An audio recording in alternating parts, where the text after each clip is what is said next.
This is Guardian Radio, your station for up-to-the-minute news and intelligent, interactive, and engaging conversations. 96.9 FM. The views and opinions of the hosts and guests are their own and do not necessarily reflect the views of the management and staff of Guardian Radio.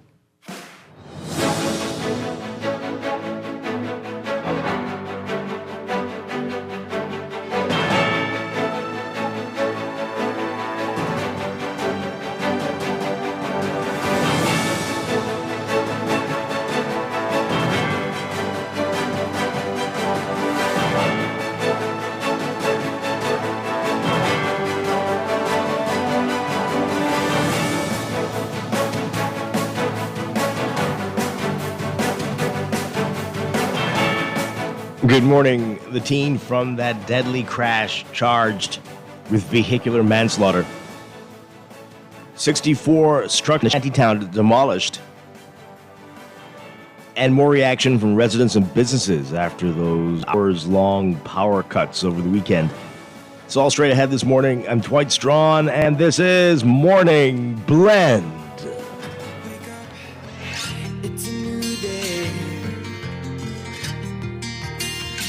Wake up, it's a new day. It's the start of a new way. Don't you know that it's the start of the end of the old way. Wake up, it's a new day. Wake up, it's a new day. Good morning again, Bahamas. It is Tuesday, July 7th, 2026. This is Morning Blend on Guardian Radio 96.9. Again, I'm Dwight Strachan. In a moment, Deandra Cartwright will be here on a Tuesday, filling in for DeQuessa Dean. Also this morning, we'll get a preview of the upcoming Independence Love and Unity Rush, and a whole lot more. That's all ahead. But first, it's time for the overnight, the latest breaking news from while we're sleeping, and the top national and international headlines this morning.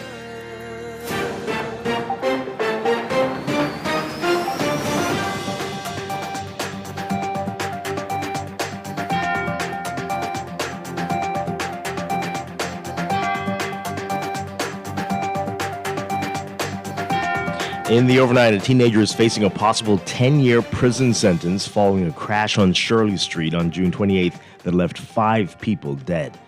Marcus Thacker Jr., who's 19 years old, did not show any emotion when he stood before Acting Chief Magistrate Ancella Evans in a Nassau court yesterday, charged with 5 counts of vehicular manslaughter just over a week after the accident. Prosecutors allege that on the morning in question, Thacker plowed a rental Mazda west along Shirley Street into a tree, causing the deaths of his passengers, 17-year-old Diamond Stubbs, 19-year-old Evelina Johnson, 18-year-old Stania Webb, 18-year-old Batrika Brown, and 19-year-old Keno Gordon. The accident happened around 1 a.m.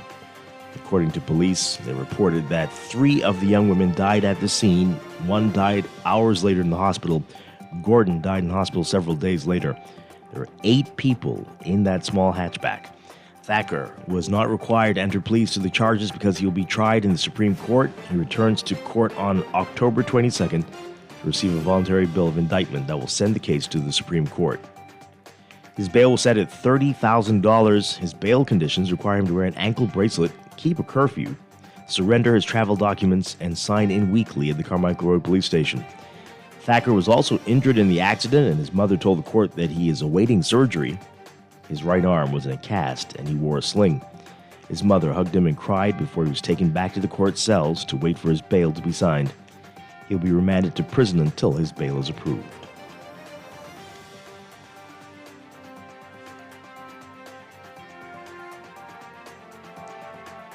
64 out of 67 structures at the Montgomery shantytown off Cowpen Road destroyed on Monday morning.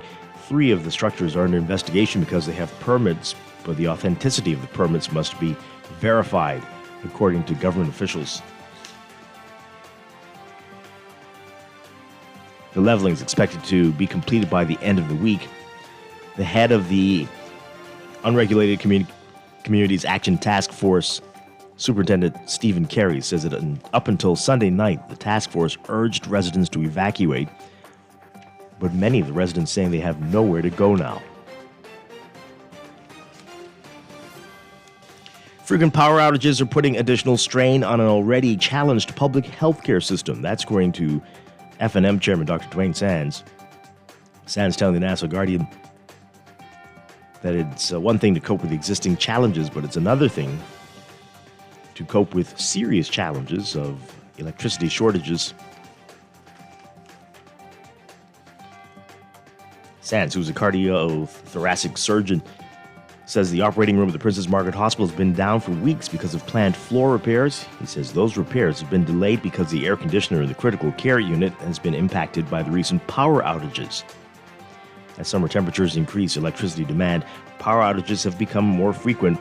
His comments coming after that power outage on Friday left parts of PMH without electricity after generators failed.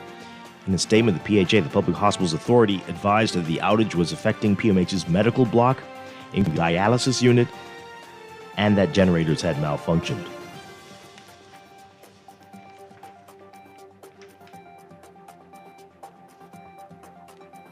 A man who killed his girlfriend and seriously injured her younger brother after she left him abandoned an appeal against his 20-year sentence. Fritz Jaffard appeared before the Court of Appeal 3 years after he took a plea deal in connection to the January 3, 2021 death of Genevieve Fleurem and the attempted murder of her 10-year-old brother in Abaco. Jaffard shot Fleurem and her brother a day after she moved out of his home with the help of police. Police arrested Jaffard following a chase and found him with the murder weapon. Jaffard told the appellate panel that he didn't know who had filed the appeal, but he was not interested in challenging the decision. Police have charged a man with a murder that allegedly took place last month. Deontay Dean is charged with the June 25th murder of Eddie Carroll in New Providence. Dean did not have a lawyer when he made his first court appearance before Acting Chief Magistrate Ancella Evans on Monday. He was denied bail and the matter was adjourned to October 22nd for the presentation of a voluntary bill of indictment. And nearly 3,000 private homes across the Bahamas have to rely on outside toilets, make use of unconventional methods, which include slop buckets or portable toilets, or have no toilet facilities at all. That's according to data from the latest census. According to the All-Island Report of the 2022 Census of Population and Housing, released by the Bahamas National Statistical Institute, of the 119,108 private dwellings in the country, 1,106 households rely on pit latrines or outside toilets as their source of toilet facilities. The report shows that 1,451 households list their type of toilet facilities as other, meaning they had no sewerage or septic tank, and made use of slop buckets, portable toilets, or other human waste disposal means, while 430 households said they had no toilet facilities at all, which included people who relieved themselves in bushes. The bulk of households using pit latrines are concentrated in New Providence, 830 of them. There are 61 households with pit latrines in Grand Bahama, 71 in Abaco, 83 in Andros, 2 in Bimini, 16 in Cat Island, 21 in Eleuthera, 10 in Exuma, and 12 in Long Island.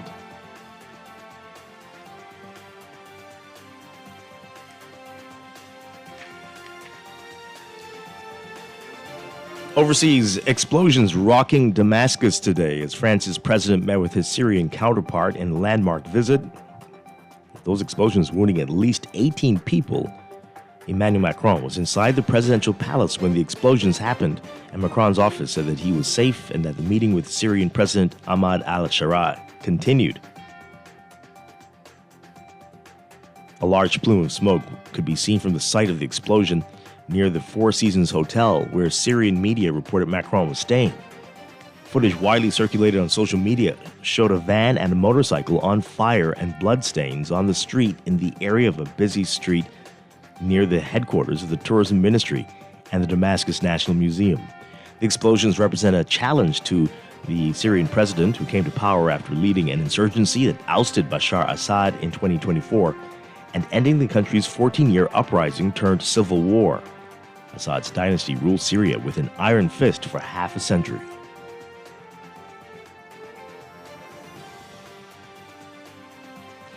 U.S. President Donald Trump arrived in Ankara Tuesday for the NATO summit in Turkey as the transatlantic military alliance was announcing billions in arms deals in an attempt to appease the U.S. leader. The president was expected to head first to the presidential compound of Turkish leader Recep Tayyip Erdogan, a close ally of Trump, who's hosting this year's gathering. Just before Air Force One touched down in Ankara, NATO hosted a defense forum that spotlighted billions of dollars in military projects aimed at demonstrating to Trump that European allies are investing more of their own money in defense.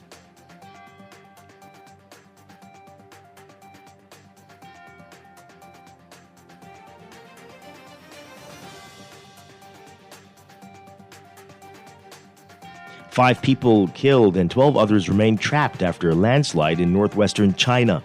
The landslide shortly before 7 a.m. buried 33 people in Gansu province, according to state media. The cause was unclear. Photos and video posted online by state broadcaster CCTV showed 3 excavators and rescuers on mounds of earth in an otherwise heavily wooded green area. Authorities relocated residents while rescue operations were underway.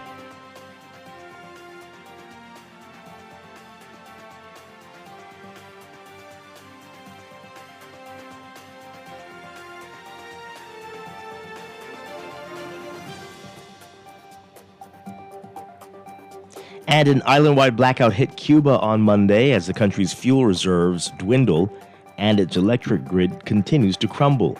The blackout in the country of nearly 10 million people was reported by the state-run Electric Union, which said on X, formerly Twitter, that the cause is under investigation. The Ministry of Energy and Mines wrote that it has activated protocols to restore electricity. Fuel has been running out across Cuba since January, when U.S. President Donald Trump threatened tariffs on any country that sells or provides oil to the island, deepening the island's ongoing economic and financial crisis. Public transportation has largely been halted, and officials have canceled tens of thousands of surgeries.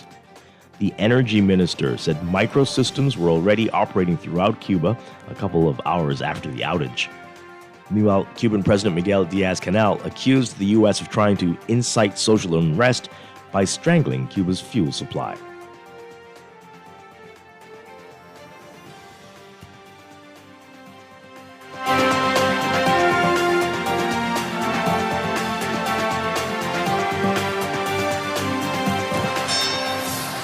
This is Sports Update.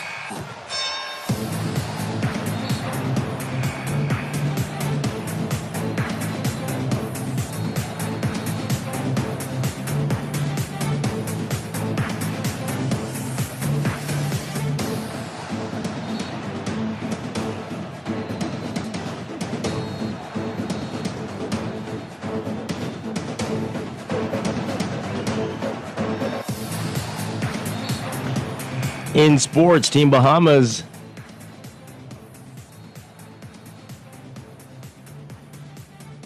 beaten badly by Puerto Rico overnight, but will still advance to the second round of the 2027 FIBA Basketball World Cup Americas qualifiers due to point spread. Going into the game, the Bahamas needed a victory or a loss by Jamaica to Canada to confirm qualification. The Bahamas fell 115-92 to Puerto Rico, the Kendall Isaacs Gym. But prayers were answered as Jamaica fell convincingly to Canada, losing 116-78 in Hamilton, Ontario. Canada won Group B of the first round of qualifiers with an unblemished 6-0 win-loss record. The Bahamas, Puerto Rico, and Jamaica all finished at 2-4. Just the top 3 nations move on to the second round of the qualifiers, and the Bahamas confirms its spot due to point spread. Jamaica beat Puerto Rico twice. Puerto Rico handled the Bahamas twice, and the Bahamas defeated Jamaica twice. And at the end of the day, Jamaica falls short of advancing due to point spread. As for the game last night, the Bahamas fell behind early and never recovered. You can read more about that in today's Guardian Sports section. And the Bahamas Flag Football League Championships turning out to be a thrilling encounter, particularly on the men's side, where a walk-off score sealed the deal for Team Red Dot over the Bamboo Shack Predators at the Roscoe A.L. Davies Fields. Ivan Boogie Roll secured a sentimental 27-21 victory for Red Dot in the men's championship. bursting free for a 46-yard game-winning touchdown reception as time expired. The win extra special for Team Red Dot as they lost their key contributor, Kareem Williams, to a tragic car accident last week. From the World Cup, Belgium beating the U.S. 4-1 to reach the World Cup quarterfinals, taking advantage of defensive lapses on the U.S.'s part.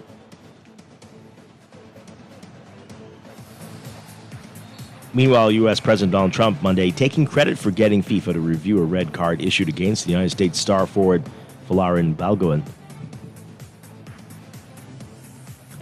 He said he did not demand an outcome, though.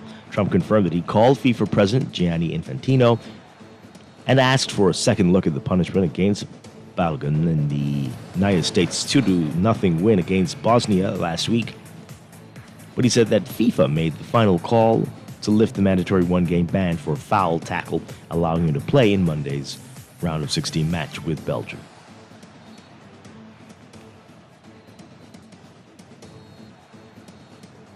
That's sports, and that's the overnight. Time for your first look at weather.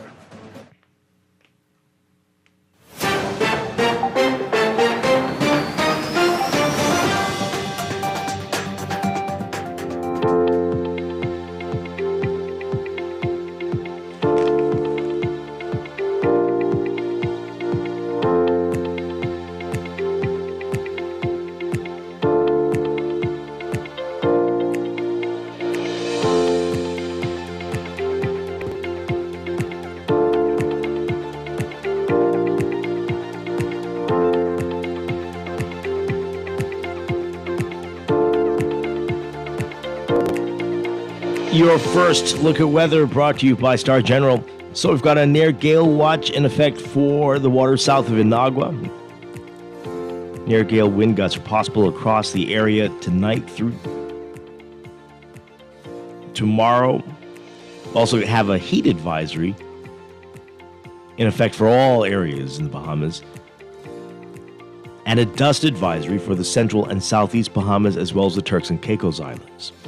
So we've got hot, humid, and hazy conditions across the country. The broad Atlantic high-pressure system has settled across the area, and with moderate to fresh winds and breezes, but a thick plume of dust, Saharan dust, will inhibit the growth of showers and thunderstorms. Seas will build from slight in the northern islands to rough with sea swells in the southeast Bahamas through tonight. There's also a moderate risk of rip currents for all areas of the central and southeastern Bahamas.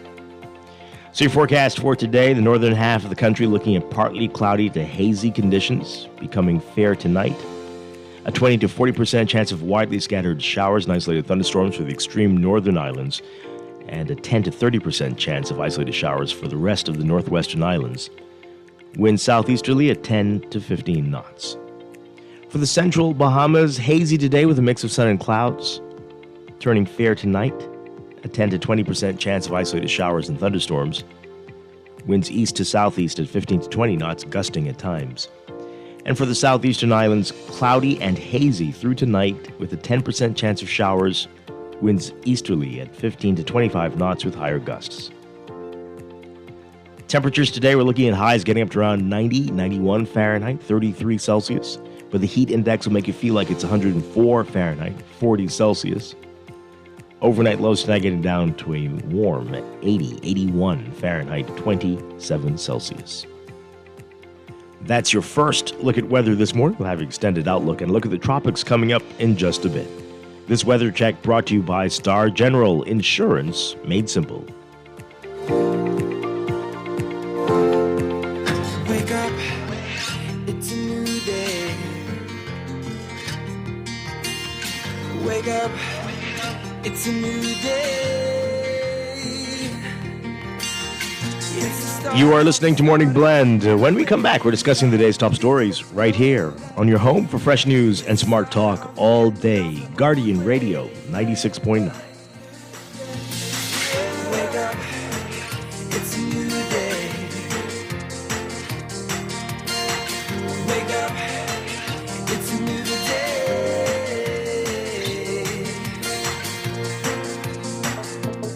Tired of banks forcing you to use technology to bank the way they want you to? Your convenience is important. So no matter what your banking needs, Commonwealth Bank's friendly staff are always available in branch for that personal one-on-one service. But when you choose technology, our online and mobile banking app offers you state-of-the-art functionality. The choice is yours. Commonwealth Bank. Bank the way you want.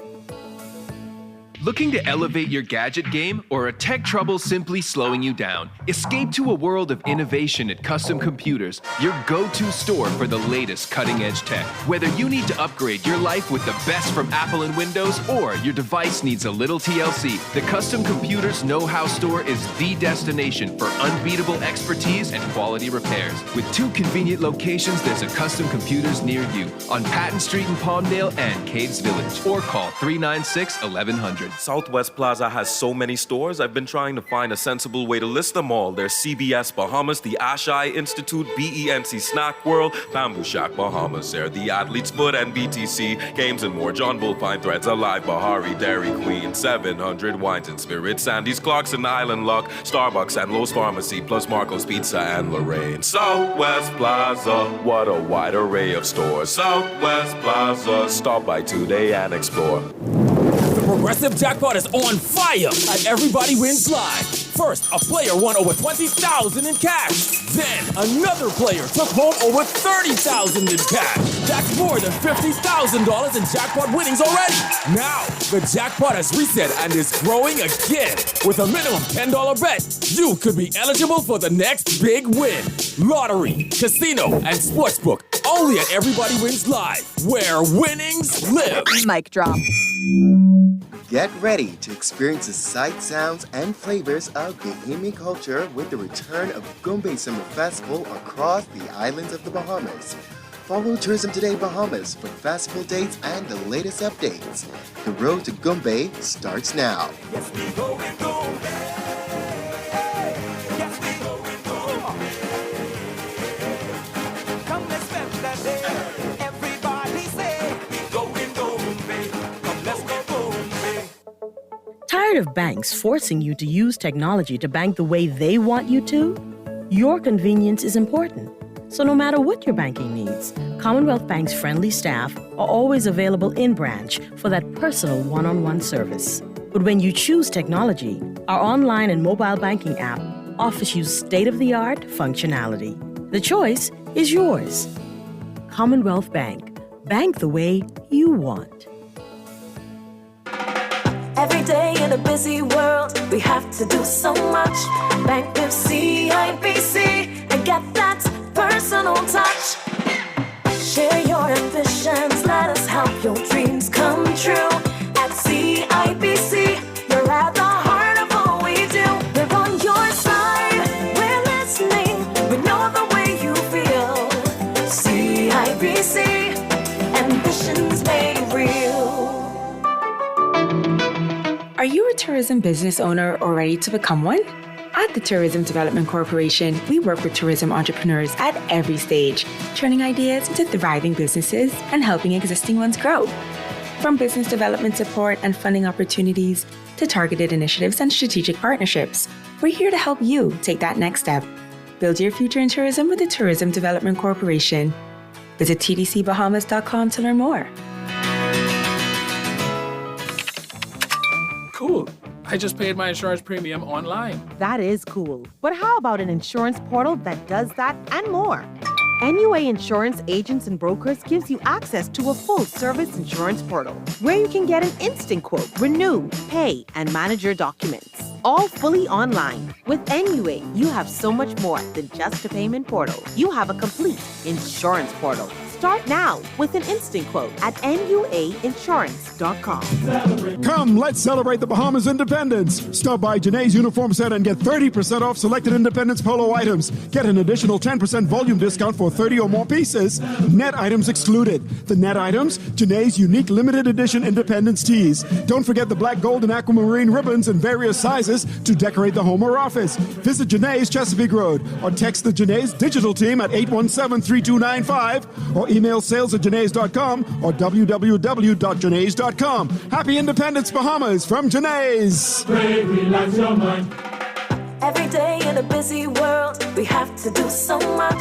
Bank with CIBC and get that personal touch. Share your ambitions, let us help your dreams come true. At CIBC, you're at the heart of all we do. We're on your side, we're listening, we know the way you feel. CIBC, ambitions made real. Wake up, it's a new day. Wake up, it's a new day. It's the start of a new way. Don't you know that it's the start of the end of the old way. Wake up, it's a new day. Wake up, it's a new day. Welcome back to Morning Blend on Guardian Radio 96.9. We are streaming live on GuardianTalkRadio.com and on the Guardian Radio app for smart devices. We're also on your televisions on Cable Bahamas, Channel 969, and BTC Flow, Channel 612. You can tweet us at Morning Blend 969 or Facebook.com/Morning Blend 969. Text us on the Guardian Radio text line, powered by BTC, 422-4796. Standard text rates apply. Once again, I'm Dwight Strachan. In a moment, DeAndre Cartwright will be joining us on a Tuesday. DeQuesta was here yesterday. They did a swap this week. And we've got a lot to talk about. We're going to be talking with finding out more about the Independence Love and Unity Rush coming up Independence Day. Find out all the details about that and why this is so important. And a whole lot more. But let's get right into it with what else is in the news.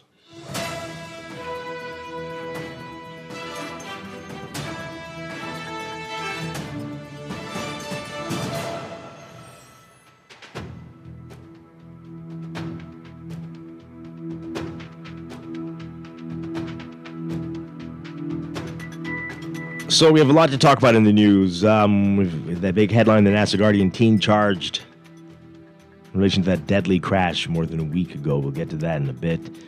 BPL, still reaction to the outages over the weekend. Businesses, health professionals complaining about it, and hearing from BPL about what happened. And opening a new can, I think, in terms of the response. Something else we need to be concerned about. We'll see. I'll show you in a bit. And also, shanty towns. One shantytown province with 64 structures demolished, and the residents there are saying they have nowhere to go. We'll get into all of that this morning. But let's begin with, really quickly, basketball.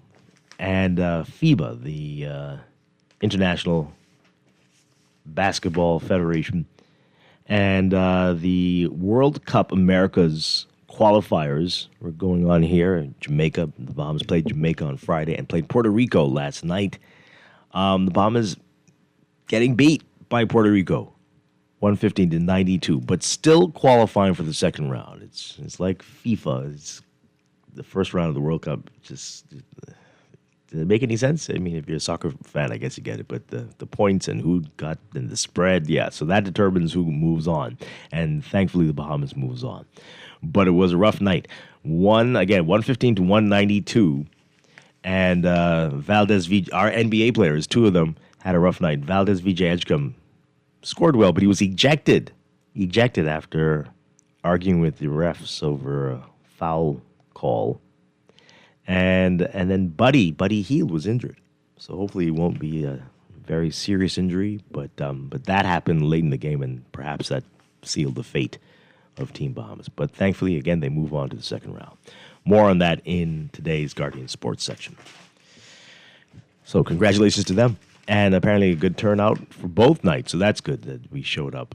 Though I did see a video of a little, is it a brawl or a scuffle? But people, we're doing that now? Like some other folks in some other places? Wow. Anyway. Other than that, seems like it was a great night. All right, so the big headline. Everyone's been wondering about this. And teen from deadly crash charged. 5 counts of vehicular manslaughter. Our Artesia Davis writing about it. A teenager is facing a possible 10-year prison sentence following a crash on Shirley Street on June 28th that left 5 people dead. 19-year-old Marcus Thacker Jr. did not show any emotion when he stood before Acting Chief Magistrate Ancella Evans in a Nassau court yesterday, charged with 5 counts of vehicular manslaughter just over a week after the accident. Prosecutors allege that on that morning, Thacker, this is the June 28th. On that morning, Thacker plowed a rental Mazda Demio, which is known as the Mazda 2 in other parts of the world. It's a small hatchback. He plowed that west along Shirley Street into a tree, causing the deaths of his passengers, 17-year-old Diamond Stubbs, 19-year-old Evelina Johnson, 18-year-old Stania Webb, 18-year-old Patricia Brown, and 19-year-old Keno Gordon. The accident happened around 1 a.m. Police reported that 3 of the young women died at the scene, and 1 died in the hospital hours later. Gordon died several days later in the hospital. There were 8 people in that car.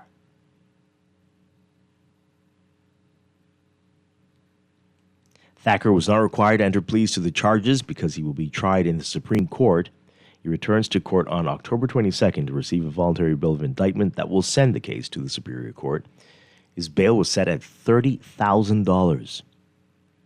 His conditions require him to wear an ankle bracelet, keep a curfew, surrender his travel documents, and sign in weekly at the Carmichael Road Police Station.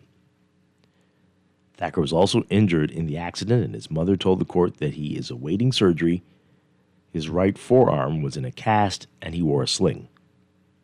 His mother hugged him and cried before he was taken back to the court cells to await his bail being signed. He'll be remanded to prison until his bail is approved.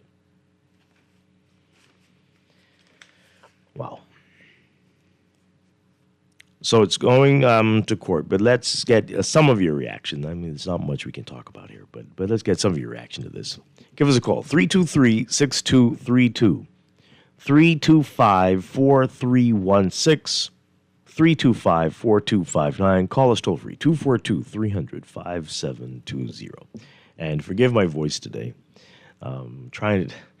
I've come to the conclusion that it's related to Saharan dust. Allergies acting up. Eyes, everything. Yeah. So that's what I'm saying. Until I know better. That's what we're dealing with here. But yeah. 323-6232, 325-4316, 325-4259. Call us toll free, 242-300-5720. Tweet us, Facebook us, text us, 422-4796. Just a real tragedy here. And you just look at these ages, 17 to 19, 5 people gone. And the victim, the driver is a victim as well, I guess. And in some ways, 19 years old, his life is never going to be the same. Never going to be the same. And we must pray for Cat Island. They've lost so many people. Everybody there, I'm sure, has been touched by this. How do we heal from this? What can be done? 323-6232, 325-4316, 325-4259. Yeah. All right, so in other news, BPL, more reaction from folks on what they experienced over the weekend. An article in the Nassau Guardian today, and residents on the power outage saying it was miserable.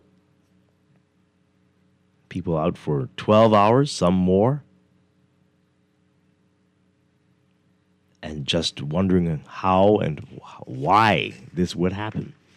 Well, yesterday we heard from BPL CEO Tony Pratt issuing a video statement and showing us what was going on at the Blue Hills Power Station.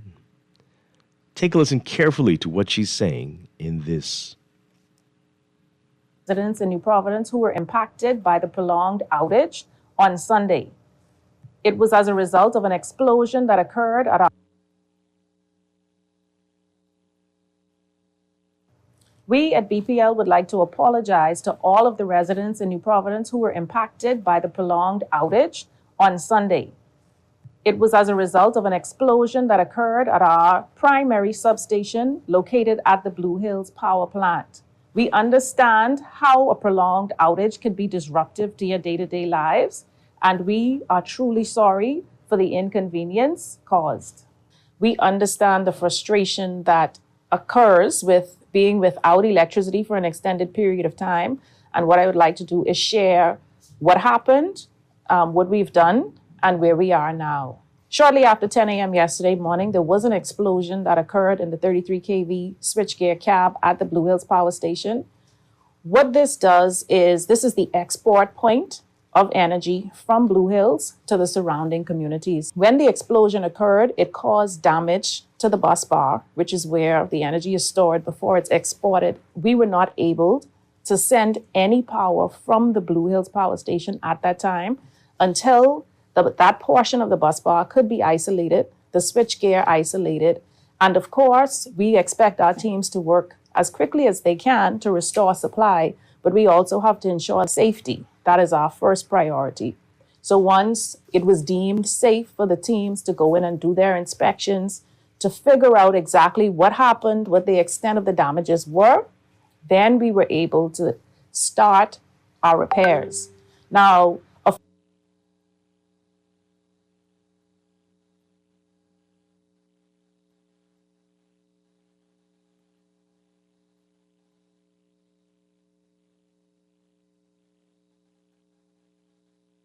a fault of this magnitude does take an exceptionally long time to restore, which is why the outage was widespread for such a long period of time. Once they were able to get a portion of the bus bar back in service, then we were able to export power from the Blue Hills Power Station into the surrounding communities. Now, we did lose some generation as a result of the fault at the Clifton Pier Power Station as well, but those areas were able to remain online because the fault was isolated at the Blue Hills Power Plant. We know it's uncomfortable. We know.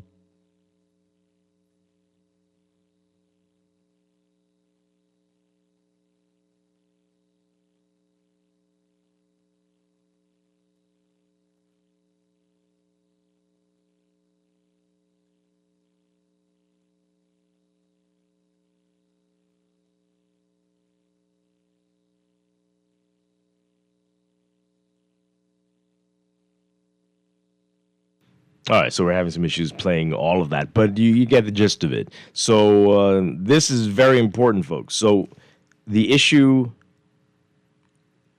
was BPL couldn't produce the power. So generation, we keep hearing about T&D, transmission and distribution, that has been handed over to Bahamas Grid Company. They are responsible for T&D, transmission and distribution, but they have to have power to transmit and distribute, which they didn't. BPL lost that with the lightning strike, and so there was nothing to hand over to BGC. So now the question is, how prepared is BPL in situations like this, right? Lightning strikes or something else happening, a fault, to how capable are they in generating the power that can be distributed and transmitted to us? Lightning, yes, it's Mother Nature. You can't do much about it, but we haven't been hearing much about that side of it. We know they're talking about renewables and adding all of this to their mix, but Pike was said to be here to shore up the T&D elements of this. And again, we have no update on whether they did that, whether they're done, where's what. Did they finish in June like they said? But that was what they said But what about on this side? What work has been done so that an outage like that won't take hours to isolate so that we can recover in a faster time? Lots of questions, and hopefully we'll get answers soon. But how are you feeling? Are you confident that we're in a good place? I don't know. Let's hear from you. 323-6232. 325-4316. 325-4259. Call us toll free. 242-300-5720. Tweet us. Facebook us. Text us. 422-4796. Some of your messages are coming in about what we were talking about previously with the traffic accident. We'll get back to that in a bit. But let's take these calls. Good morning, caller. You're live on the air. Strachan. Good morning. I appreciate my, I don't know whether to say BEC, BTC, Pike workers for actually managing the stress that they are faced daily with the conditions and the atmospheric conditions that they're challenged with under the parameters they have to work. So I think we really need to support them.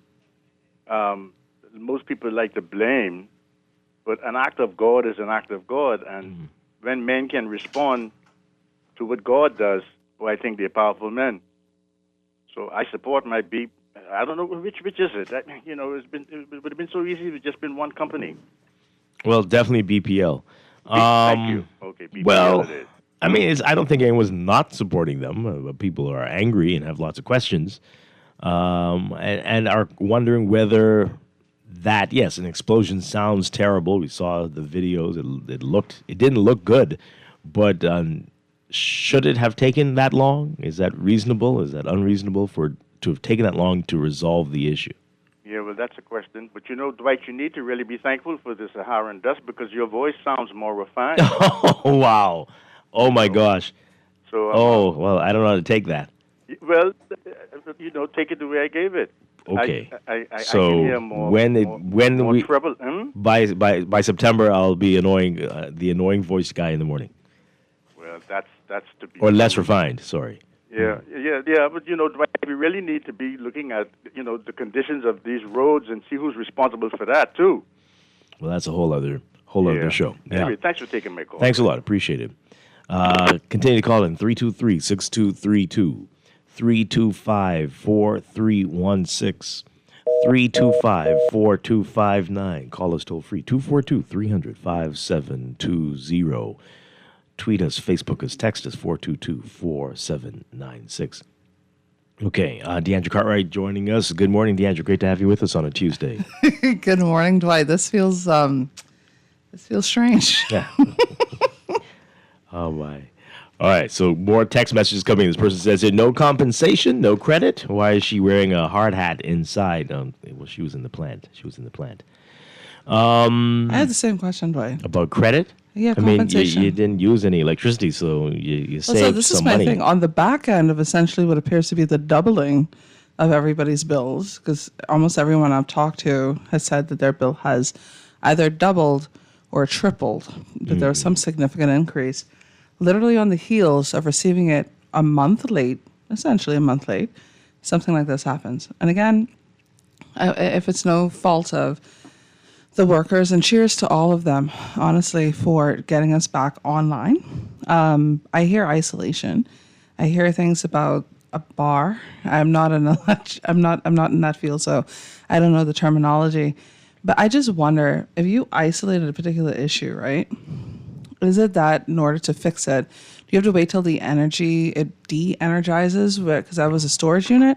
Or is it that we needed to get parts? Do we have the parts on hand? I don't hear enough information with what we've been given. You sure you want to hear all that? I would like to know, because also I'm hearing some other things, whereas generators are from the 50s, from the 60s. Other islands also had blackouts at the same time. My people on Long Island, I love y'all, right? But some of y'all was coming in my chat. Dwight, they was teasing me. They were like, oh, well, our electricity went off.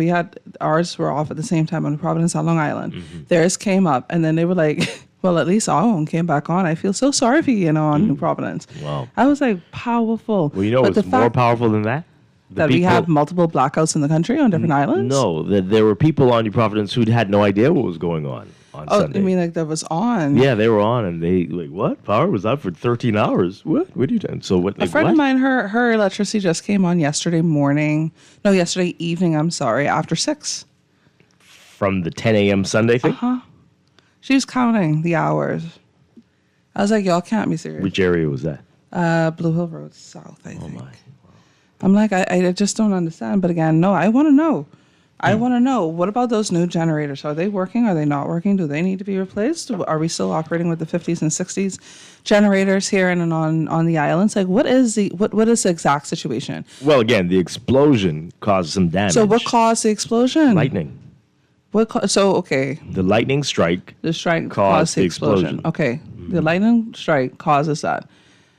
We get lightning storms all the time. So what would have been the a contingency plan for if something like that happened? I go back to I hear words, and thank you for the words. I mean, lightning is dangerous. As a result of, we've had numerous lightning strikes related to us. I get you. You can't recover from that immediately. No, I hear you. Mm-hmm. A part of the recovery, though, is trying to ascertain what the situation is, and if you need parts or if it has to be de-energized, what is this particular situation? I don't hear enough information to understand as to how that happens. Like, why exactly did it take so very long? Okay. And then, I hear you. do we have power, or is it possible for power to be, and this is, again, maybe a question for the folks who work in that field, is it possible to generate enough power from other substations to power the island, or are we thinking about alternatives as a wider part of the conversation? But I guess not. But anyway, I don't know. I believe there are answers to that question. We know Clifton does a lot of the heavy lifting as well. Right. But and then they had an issue or something down. No, they were issuing from there. That's why some people. There were all kinds of things.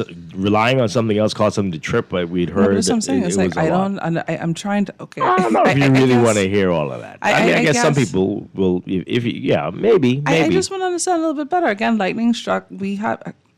Lightning struck. They're going to say, just be thankful it came on. No, I know that's the kind of the vibe that I'm getting, right? Mm-hmm. But I'm like, if we have it ain't like something like this. Maybe not exactly this has not happened before, but this is something that could possibly happen. Oh, it will. Right? And I'm like, again, what were the contingency plans? That's my question. So, yes, we can't control the lightning struck. We can't control what happened. But what exactly did happen, and what is the estimated time of recovery from that? Because I'm going to count from 10 a.m. on Sunday. I think you missed our clip with the CEO. I was listening. You heard her? Yeah. But that didn't answer your question. No. Oh, boy. No, I literally was listening on the way, and I was like, but I still am not hearing the substance. It's very topical. And maybe, again, this is a summary of some sort of internal report or whatever like that. But I feel like those of us who have been following these things and want to understand better, I think we need to know a little bit more about it. But again, when we have the absence of information on the existing infrastructure on a normal basis, then when something like this happened, then I guess it's normal for us not to learn any bit more, except, there was a lightning strike. There was an explosion. It took us 30 hours to get back online for some people. No, tell us exactly what happened so we could hold you further accountable. Okay. Well, here's a text. We were told by Minister Colby, and added some of this, that issues happening at one point in the grid would be isolated and not cause an outage over the entire system. If you're now telling us that she was wrong and the entire system can be brought down, why are we paying $700 million in guaranteed revenue to Bahamas Grid?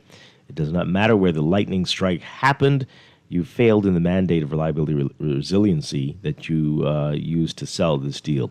Well, I think you have to pay attention to the words, right? And we were told that would be on the T&D side, right? I could be wrong, but the T&D side where power is flowing, but somebody in a note hits a lamp pole and then everybody for 10 miles is off, right? And that is what we were told they were going to try to fix, so that there'd be fewer issues like that. Now, a lightning strike and explosion, that's not an everyday occurrence, whereas somebody hitting a lamp pole around here is quite frequent. So this might be an act of God type thing versus man-made error. Perhaps. And so I'm not sure if that applied to this. But I get your point and your concerns. I'm concerned as well. What can anything be done to mitigate lightning? And or I do any need other such things happening. Again, do we have any knowledge of contingency and resiliency plans? Do we?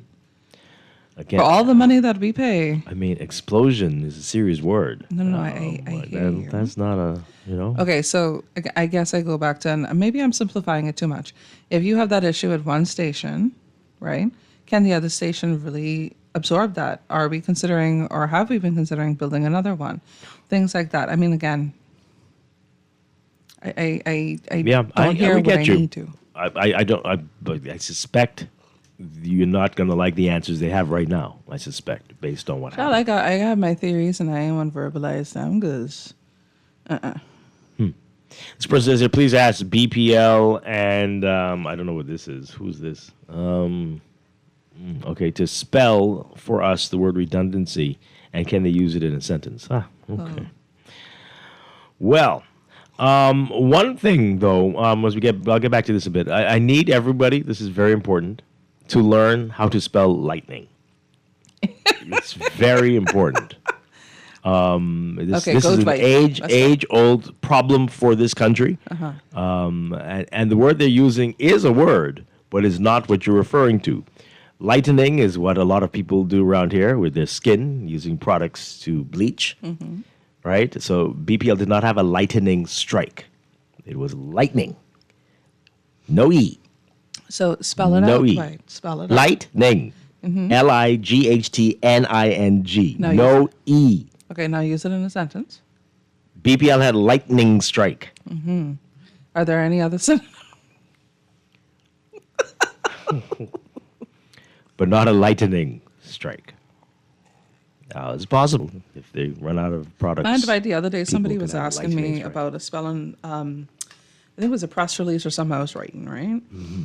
And they were asking about a particular spelling that I did. I was like, I'm using British English. Y'all are dear. using American English. I think we're still on the British. No, I don't know what we are. But we need to decide. No, we do, because I've like said I was this like, hold before. on, wait. I thought we understood that the British English is what we're supposed to be using. No, Nobody understands anything. Well, I don't think we should always use the British spelling, but I don't think we should always use the American either. And I think we could come up, I've said this many years ago, but I'm going to keep saying it, that we could, as an independent country, we could come up with our own standard wonderful. Bahamian. This is what you do in the Bahamas, right? In the Bahamas, we put the month, because I like it better, put the month first when you're using numbers. We spell color with the U. Yes. But colorize with the Z. That's just me. That's how I would do it. Oh gosh. Right? Because Z is an Chaos. underutilized letter. Chaos. And the Canadians have kind of come up with something like this, where they have a hybrid. But we don't have to do one or the other. We can decide as a nation, this is what we do. And we teach all of this in all of our schools. This is the standard. This is what you do in the Bahamas. Right. When you go to the U.S., you do it that way. When you go to the U.K., you do it that way. We don't have to have the confusion we're having in this country. Right. Because I'm sure somebody's been poisoned when they use a medication that says expired 6/7/26. When is that? No, I get you. You don't know who this is. You don't know what this is. I agree. I understand. I get But we've been going on 50-something years with this nonsense, and no one has decided. You're just playing it by I'm ear. happy to know that it's not just me, because I was in shock. I was like, hold on, wait. I was like, hold on, what have y'all been using? What word were you using? Oh, no, it was the whole thing. Like, I think I was corrected on like 4 different things. I was like, but this is the British way.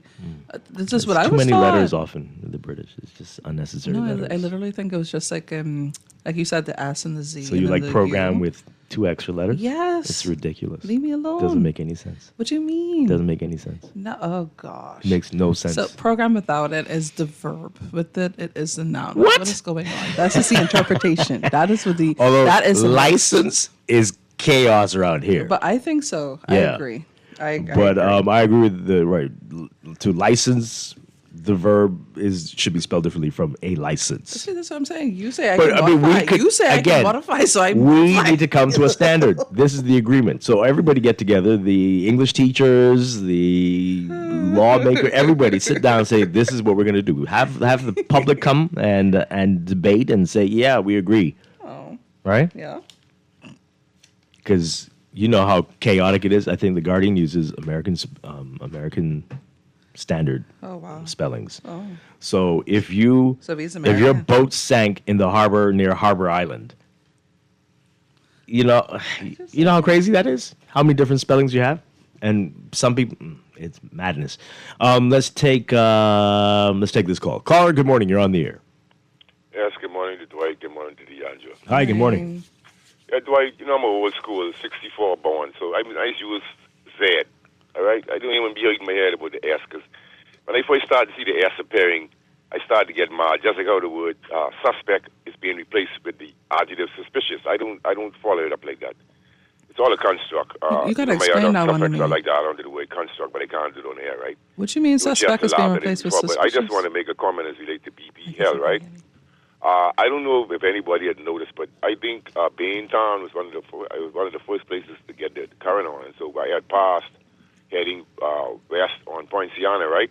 Mm-hmm. So just on the southern end of Hospital Lane, I saw the BPL trucks. They were parked on the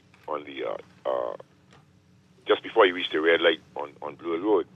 There was a bunch of them, and they had the whole of the southern portion of Hospital Lane where it enters onto Poinciana. They had that dug right up. You couldn't even pass.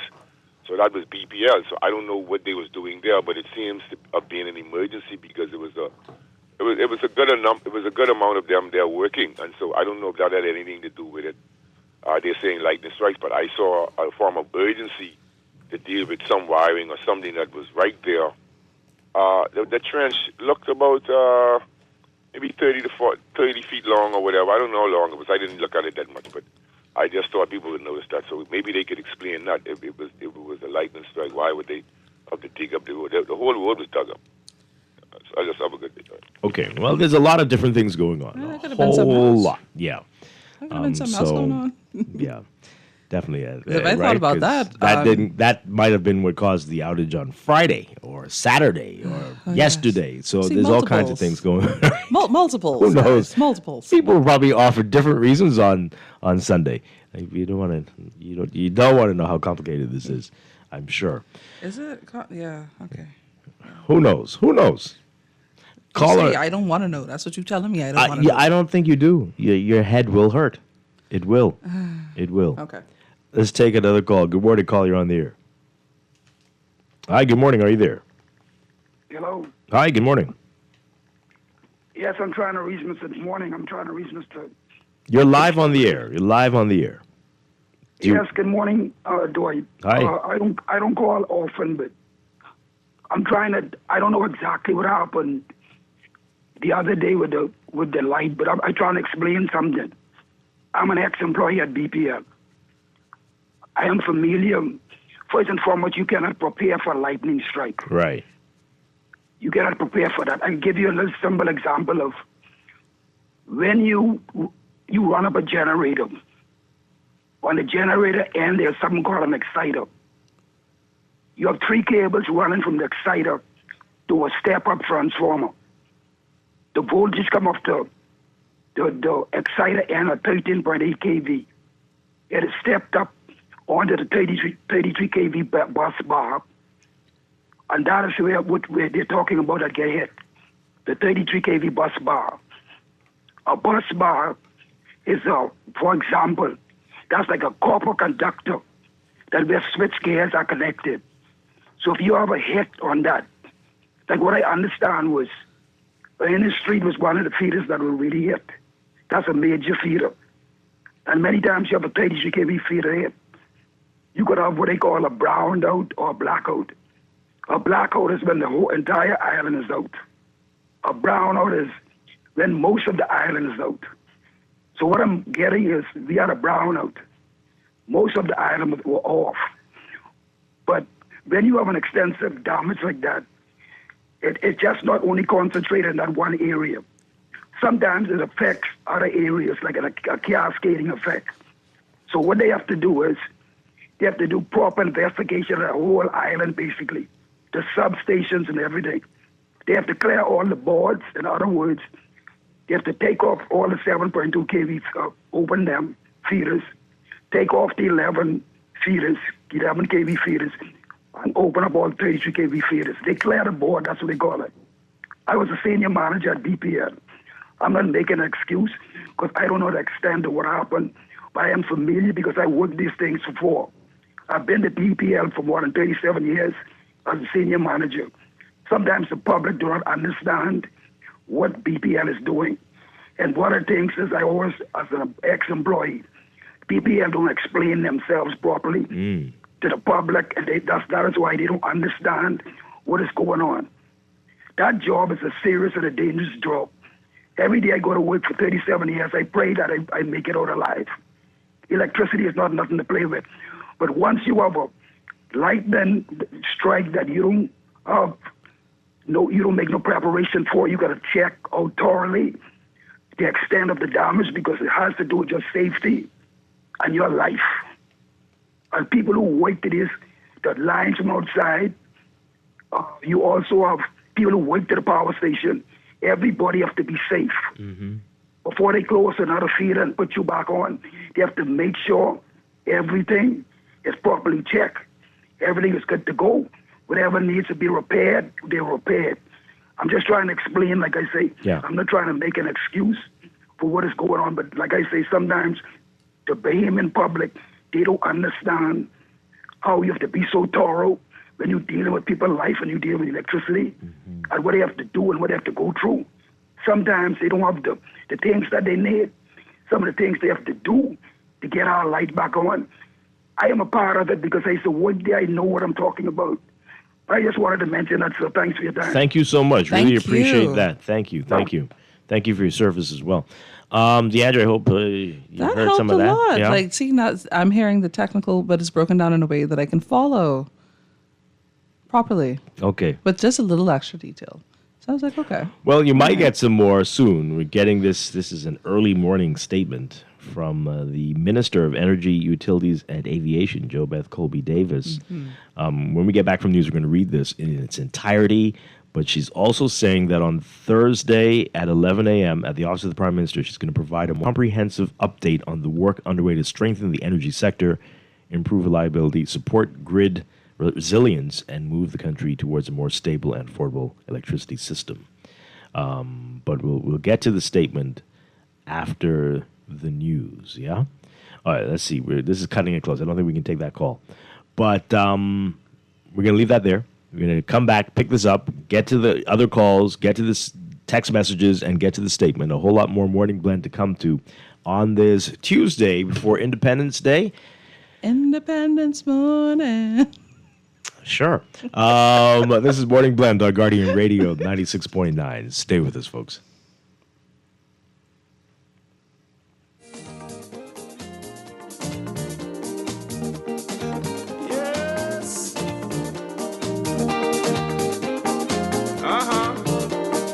All right, here we go now. When I was a little boy running around the yard, I used to hear the older men talking by the bar. They talk about This the things is they Guardian Radio 96.9 FM, streaming on GuardianTalkRadio.com and the Guardian Radio app, Nassau, Bahamas.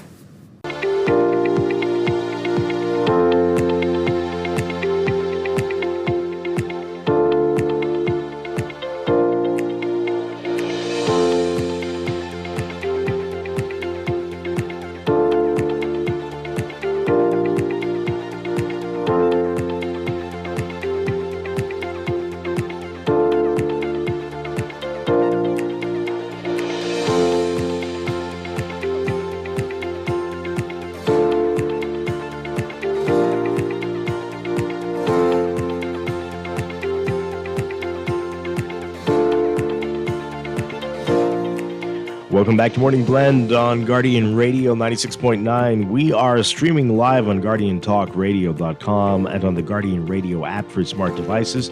Also on your televisions on Cable Bahamas Channel 969 and BTC Flow Channel 612. You can tweet us at Morning Blend 969 or Facebook.com/Morning Blend 969. Text us on the Guardian Radio text line powered by BTC 422-4796. Standard text rate supply. And now at 8:21, it's time for another check of your weather for today, brought to you by Sherwin-Williams. So we've got a near gale watch in effect for the area south of Inagua. Near gale winds gusts are possible over the area through tonight into tomorrow. There's also a heat advisory for the entire country due to high temperatures in the mid-90s and UV indices in the UV and heat indices in the triple digits. That's a very high to extreme range. All residents are being advised to remain hydrated and limit outdoor activity. We've also got a dust advisory in effect for the central and southeast Bahamas and the Turks and Caicos Islands, and a moderate risk of rip currents for all areas of the central and southeast Bahamas. So a lot going on. Today we're looking at hot, humid, and hazy conditions across the country. The broad Atlantic high pressure has settled across the area, and that's providing moderate to fresh winds and a moderate to thick plume of dust. That's going to inhibit showers and thunderstorms. Seas will build from slight in the northern islands to rough, with sea swells in the southeast through tonight. Now, by the middle of the week, expect warm temperatures, hazy skies, and brisk easterly winds. But as we approach the weekend, the holiday weekend, by Thursday, another strong tropical wave is expected to approach the South Bahamas and bring tropical moisture and showers and thunderstorms through Friday. Look for improving weather conditions by the weekend as high pressure builds back over the area. So for today, the northern half of the country looking at partly cloudy conditions, hazy, becoming fair tonight. A 20 to 40% chance of widely scattered showers and isolated thunderstorms for the extreme northern islands, 10 to 30% chance for the rest of the northwest Bahamas. For the central islands, hazy with a mix of sun and clouds today, turning fair tonight, cloudy and hazy for the southeast Bahamas through tonight. Temperatures, highs around 90, 91 Fahrenheit, 33 Celsius. The heat index will make you feel like it's 104 Fahrenheit, 40 Celsius. Overnight lows tonight getting down to about 81 Fahrenheit, 27 Celsius. In your extended outlook for tomorrow, Wednesday, look for a mix of sun and clouds for the northern parts of the country, turning cloudy at night. The rest of the northwest Bahamas and central Bahamas looking at mostly sunny and hazy conditions, turning mostly fair at night. And partly sunny, turning partly cloudy at night for the southeastern islands. It's going to pretty much hold for Thursday, but look for rain chances to jump up a bit for the northernmost islands on Thursday, and especially for the southeastern islands with up to 50% chance of showers and thunderstorms. And on Independence Day, Friday, we're looking at pretty cloudy to cloudy conditions for most areas, but by the afternoon, partly sunny conditions for the southeastern islands. Still elevated chances for rain for the most of the country, 40 to 60% chance of showers and thunderstorms, but improving conditions by Saturday. The tropics are quiet, tropical cyclone formation unexpected through the next 7 days. That's your Morning Blend Weather Check, brought to you by Sherwin-Williams. If you're looking to paint, your local Sherwin-Williams store has top quality paints, expert advice, and everything you need to help you save, only at Sherwin-Williams, Bahamas.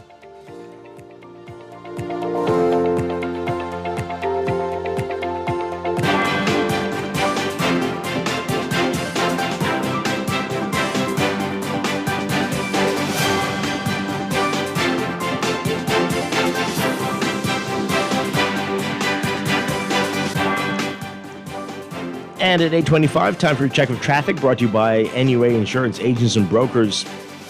In your real-time traffic, we've got a few hot spots for you. You've got Soldier Road, north of the intersection with Robinson and Prince Charles Drive, seeing some slow-moving northbound traffic as you approach the intersection with Bernard Wolfe and Village Road. And Robinson Road is busy for you as well, from Soldier to about Marathon, East-West Highway. That's mainly westbound. Marathon also seeing slow-moving northbound traffic heading towards Wolf Road. Then we've got East Street South. You're seeing that slow-moving northbound traffic as you approach the Independence Drive East-West Highway roundabout. That's northbound again. And Blue Hill Road, parallel Blue Hill Road, also seeing that slow-moving northbound traffic from St. Vincent and especially north of Carmichael on the way to Independence Drive. Marla Butler Highway, as usual, very heavy traffic for you northbound from Fire Trail straight up to Tonic Williams-Darling Highway and Tonic Williams-Darling Highway back to the pit as you approach that roundabout with Marla Butler Highway. Those are your hotspots. That's your real-time traffic and your morning blend traffic alert brought to you by NUA Insurance, agents and brokers. There's more to online insurance than paying your premium. With NUA Insurance agents and brokers, online insurance goes beyond payments. You get an instant car insurance quote, buy a new policy or renew an existing one, pay your premium, or access your insurance documents all online. Discover everything a full-service online insurance portal can do at nuainsurance.com.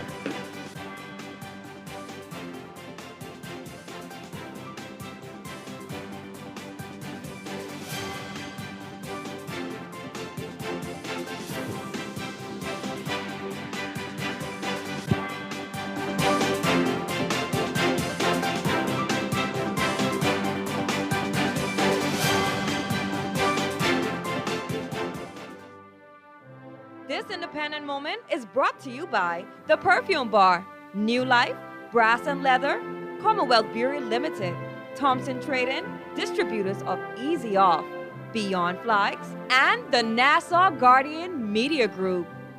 Independence, a nation emerges. Dame Doris Johnson and Dame Janet Bostwick are two women who have made parliamentary history. In 1973, Doris Johnson became the first woman to be elected president of the Senate and the first to run for the House of Assembly. Janet Bostwick became the first woman to be elected to the House of Assembly in 1982. This independent moment is brought to you by The Perfume Bar, New Life, Brass and Leather, Commonwealth Brewery Limited, Thompson Trading, distributors of Easy Off, Beyond Flags, and the Nassau Guardian Media Group. Wendy's has brand new chicken tenders, and they're everything you've been craving. Crispy, juicy, and seasoned just right. These tenders bring the flavor from the very first bite. Dip them, dunk them, love them. With sauces like sweet chili, scorching hot, ranch, honey barbecue, honey mustard, and Wendy's signature sauce. Grab them as a kid's meal. Enjoy them on their own, or make it a combo that hits the spot every time. For tenders you're gonna know by name, it's gotta be Wendy's. At RBC, we think it's your ideas that build a life. And sometimes to keep an idea moving forward, you need a little help. That's why with the loan from RBC, there are no upfront bank fees. And with up to 100% financing, up to 10 years to repay, and competitive rates and terms, there's never been a better time to start the conversation. Let's talk loans. Visit rbc.com/loans today. Your idea of getting there happens here. Conditions apply, subject to normal lending criteria. The Progressive Jackpot is on fire at Everybody Wins Live. First, a player won over $20,000 in cash. Then, another player took home over $30,000 in cash. That's more than $50,000 in jackpot winnings already. Now, the jackpot has reset and is growing again. With a minimum $10 bet, you could be eligible for the next big win. Lottery, casino, and sportsbook. Only at Everybody Wins Live, where winnings live. Mic drop. Wow, it's 35 years already. Where has the time gone? Look at where we have come from. Caribbean Gas would like to say thank you to our valuable customers and our dedicated staff. Let's celebrate this, our 35th anniversary. From June 16th to July 16th, we will celebrate with you. Giveaways, prizes, and surprises. If you spend $50, you are eligible to win a 100-pound cylinder, 50-inch TV gas stove, AC unit, and much, much more. Visit us on Gladstone Road, Caribbean Gas. It's our 35th anniversary. Let's celebrate! Headed to South Florida soon? Holiday Inn Express in Plantation welcomes you to the heartbeat of Florida fun. Whether it's business or pleasure, the Holiday Inn Express is close to sensational shopping, captivating dining, and nightlife. Elevate your Florida experience. Sleep well and rest easy at Holiday Inn Express. Complimentary breakfast buffet featuring seasonal favorites. Keep up your fitness routine in our 24-hour on-site fitness center with cardio equipment and free weights, or take a refreshing swim in our outdoor pool. Your special Bahamas tourist rate awaits.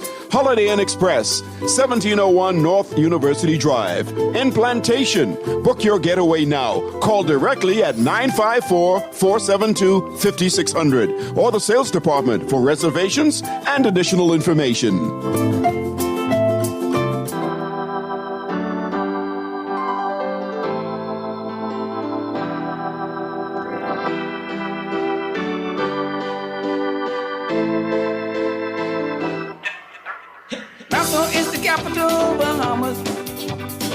Bimini is the Cape Bahamas. 1492, Columbus landed. 1973, we were free. From Nassau to Inagua, Bahamas. From Freeport to McWanna, Bahamas. Tourists love our country, Bahamas. 700 islands, Bahamas. Happy Independence, Bahamas. Happy anniversary, Bahamas. Happy Independence, Bahamas. Golden anniversary, Bahamas. Regarding in Tuma, Bahamas. Fishing in Long Island, Bahamas. Sailing on the Melbourne, Bahamas. Diamond Conch and West End, Bahamas. Peas and rice and fried fish, Bahamas. Pineapple, Tommy Lucre, Bahamas. All the haterade. We are back with Morning Blend on Guardian Radio 96.9. All the haterade, Dwight. I don't know what you're talking about. Dwight Strachan with the Andrew Cartwright.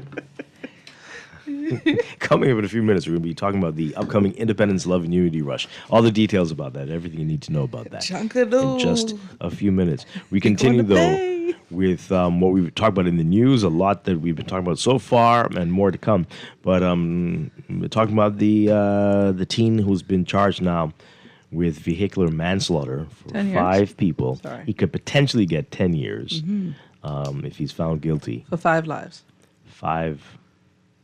So 2 years for each.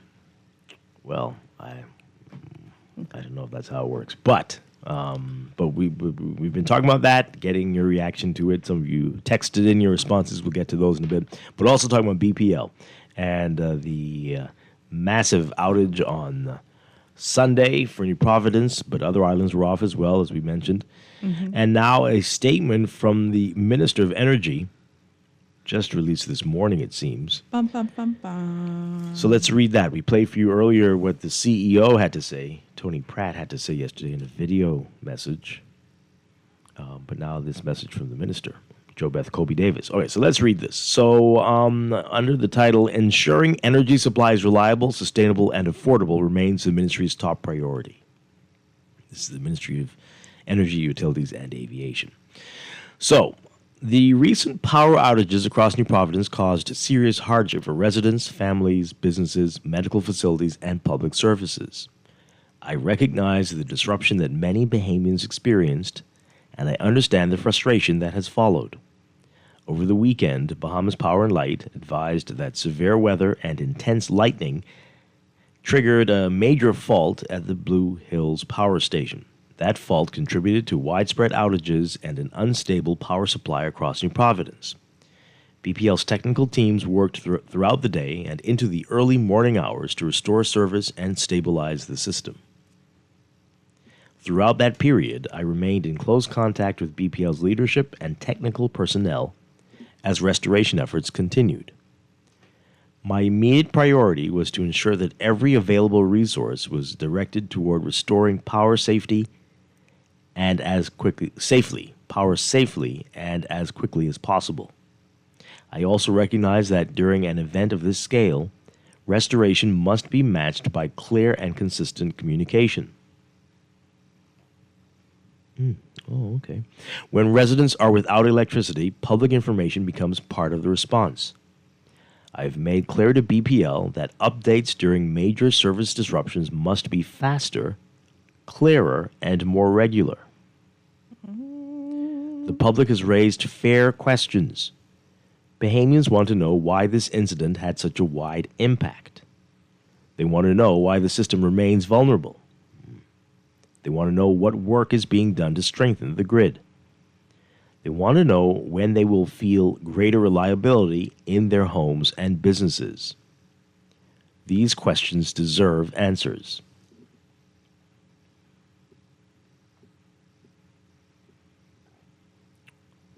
The government is advancing the work required to strengthen the energy sector. The work includes improvements to generation, transmission, grid stability, renewable energy integration, and long-term system resilience. The objective is to deliver a more reliable, stable, and affordable electricity system for the Bahamas. The work is taking place while the existing system remains under pressure from high demand extreme heat, severe weather, and aging infrastructure. However, these pressures do not excuse the hardship experienced by the public. They confirm the urgency of the reforms now underway. I've also heard the concerns raised by customers regarding damage to appliances and equipment following outages and power restoration. I've asked BPL to provide clear public guidance on the process for reporting these matters and having them reviewed. I thank the engineers, line workers, control room operators, technical staff, and leadership of Bahamas Power and Light, Bahamas Grid Company, and Grand Bahama Power for their work during this difficult period. Many worked long hours under demanding conditions to restore and stabilize the system. I also understand that appreciation for the technical teams does not remove the frustration felt by the public. The Bahamian people expect reliable service. They expect accountability. They expect progress that can be measured. On Thursday at 11 a.m. at the Office of the Prime Minister, I will provide a more comprehensive update on the work underway to strengthen the energy sector, improve reliability, support grid resilience, and move the Bahamas toward a more stable and affordable electricity system. My commitment is to keep the public informed, to answer the questions, and to continue the work required to deliver the energy system the Bahamian people deserve. Signed, Honorable JoBeth Colby Davis, Minister of Energy, Utilities, and Aviation. 7th of July, 2026. Okay, let's get your reaction to that. It's well written. Yeah, certainly well written. I don't know, I wonder what Thursday looks like. I want to see what that looks like. What information are we getting? And which questions are being agreed to? I heard that. Well, I hope they will not put any limits on the reporters. This is a new practice since the pandemic, this nonsense about one question per reporter. What? And it's continued for some reason. I don't know why. But is it similar to like what they do at the, is that the White House? Yeah, well, they got 100 people. That's not what I the was case saying. here. It's like, I'm not sure if it's the same It's not scale, the same. guys. No. So that needs to stop because that's not going to be enough. Are they scared to answer? Is that what it is? Well, Don't be scared. Don't We be just scared. wanna know. But yeah. All right, let's get your reaction to that, folks. And more timely communication required Agreed. from BPL Not just on this, but on other things. on everything. 323-6232, 325-4316, 325-4259. Toll free as well, 242-300-5720. Tweet us, Facebook us, text us, 422-4796. Let's hear from you. Caller, good morning, you're live. Yes, good morning, Dwight. Good morning, Deandra. Charlotte Johnson. Hi, good morning. Dwight, you will be limited at one question. No, we're not going to accept that. Yeah, well, that's the problem, is that you don't, they can say, if you don't like it, leave the room. Oh, wow. See, what we having now, right? This is what's called a utility grid resilience question, right? Not just some lightning rod that didn't do whatever it's supposed to do. I understand the story the guy gave you concerning the brownout and the blackout and load shedding and maybe some voltage tagging and everything else of that sort. Believe it, this is for those in the technology field that actually do the infrastructural aspect of technology building. It's all electricity. You've heard me say this 90% electricity for years now. Now, the problem is that very specifically to this happening, for the equipment, we should ask for the complete, total release of a plan, right? From the gap analysis, I told you, to the cost analysis, to time, to KPIs, everything else. But very specifically to this problem, we need to have them give us the defensible preparation program that they had. And, but if you just do some Google search, you'll see that it has about 7 labels because, clearly in 30 years, being in an area for salt and rain and lightning and everything, I would love to see the formal lightning risk assessment for the location. Yeah.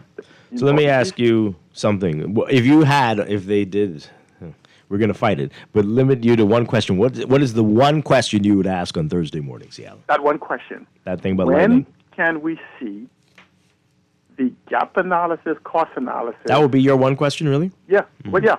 Because what it does is it answers the whole question. This one question. Listen to the question. When can you provide us with the gap analysis, cost analysis, time analysis, and KPIs for the grid on New Providence or for the entire Bahamas? That there covers 100% of whether we are prepared, because it goes back to the baseline where we start, what we need to have done in the Bahamas straight for the next 10 years. And if you can't answer that question, I have one question right there.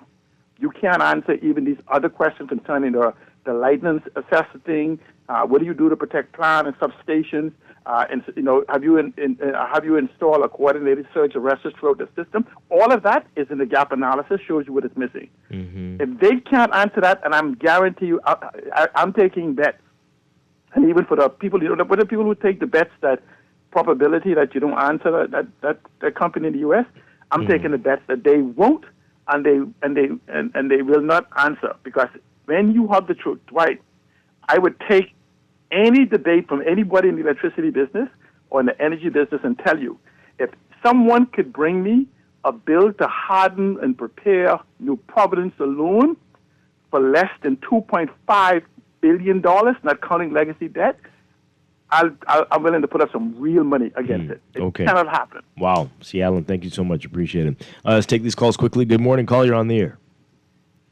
Hi, good morning. You're live. Hi, good morning. We can hear you. Call us back. Okay. Text messages, a whole lot of these. So this goes back quite a ways. We'll get back to that. As a licensed electrician, that caller, the previous caller before the break, needs to replace the minister. What? Well, okay. You all are. You're the one that was breaking it down. No one who's there for 37 years. This person says here, PPL has no money. Their generators last 8 to 9 months before they are burnt up and destroyed. Lightning is suppressed by adding arresters to deflect lightning from the power cables. The minister had 5 years to fix it, but she is just a mouthpiece who's lost when it comes to the generation and distribution of electricity. Oh, so harsh that. Oh, wow. Okay. Yeah, that's a lot. And they say even harsher things. What I find disturbing about BPL is that the Clifton Pier plant carries the heavy lifting, and if lightning strikes Blue Hill, why would Clifton Pier be unable to provide at least 50 to 60% of the island? Again, a lot of people were not out on Sunday. I don't know what percentage, but a lot of people had no idea that the rest of us were being tortured. Right. And walked in here on Monday morning singing songs, happy and whistling. I'm like, what's up? What is this? And they're like, why do you seem like you're in a funk? Because I didn't have electricity for hours yesterday. What? Really? I'm like, please sit down. Please. No, listen, I don't get it. I was asking, like, what's the priority? Wait, was yours off? Yeah. Yes, Dwight. Do you? You didn't say anything. Oh, perfect time for me to add this in. Okay, cool. Because I bake. I love baking, so I usually keep whatever I need. You haven't brought anything recently, though. I barely remember. Because I try to watch our waistlines. Barely remember. Wow. Mr. Right, Producer, producer? When was the last time she brought any of her agree. goodies? Because the last time I brought the toffee cookies, everybody liked them so much. I think I only had one. It was a year ago. Anyway, I will rectify said problem. Anyway, so all of my things, they went, like, I lost my fridge contents, essentially, right? And I'm like, I was out because I was shopping. I was at the grocery store shopping when the power tripped, right? Now theirs came back on, and thank God, like, because I was going to get everything to meal prep for a couple of weeks or something like that, right? And something told me, don't do that. And then the power tripped when I'm checking out. I was like, okay, well, hopefully it comes back on. If I had bought all those things, I would have been so much more angrier, right? Wow. But the fact is, it's like, again, and I was speaking to one of my baker friends on Long Island, because she was like, oh, well, ours is also off. Hopefully yours comes back on. When hers comes back on, she says, well, I hope everything's good. I feel so sorry for you, right? I was like, listen, you a baker, I a baker, right? you know that if this don't come back on, I'm about to lose some serious money. Wow. So I'm looking at the several sticks of butter. Do you know that sticks of butter are almost $4 each, right? And so if you are like me, I keep several of them on hand, depending on how many batches of cookies I may be making and things like that, right? So butter, cream cheese, yogurt, milk, cream, sour cream. All went bad. All the cheeses, you're right, because you keep your fridge closed and everything like that. But honestly, if it's been off from 10 until almost 4 o'clock the next morning. That's when yours came on? Yes. Whoa. And I was like, are you serious? So literally, and I'm there checking every so often just to see like how it is. So I ended up I asked my sisters who are in different part of the island if they had any space to hold some of these things. So at least I wouldn't lose everything. That's rough. And I'm like, I was just thinking, I was talking with my sister about it. I was like, what about the persons who would have gone to the food store either on Friday or Saturday or try to catch the double stamp set super value to purchase for their children home or to feed them for that Sunday for the rest of the week or whatever like that. I'm like, we're talking about if we literally look at the majority of the population is not able to afford any such losses like so. So I'm like, I'm waiting to hear about compensation. I had it on my status. Do they actually reimburse us for the loss of, I know that people say you could apply for the appliances, but that usually never works out. But what about foodstuffs? And I'm like, food is expensive. Act of God, they're going to say. We didn't do this. Let's take these calls quickly. Good morning, caller. You're on the air. Good morning, Mr. Strong. Hi, good morning. I have a question. Before the lightning strike, were we experiencing blackouts for the start of the summer? There were a number of outages. Okay, so from what I heard, then this lightning wasn't. So this is not the only issue to why we're having blackouts. No, definitely not. Okay, and so when I heard they have to even tell us their plan of action in terms of a schedule. Okay, this is where we are with our energy transformation, our commercial grade solar systems in Nassau and in the islands. And what came to mind is how important is energy to AI advancement in the country? Will our energy issues hinder our AI advancements?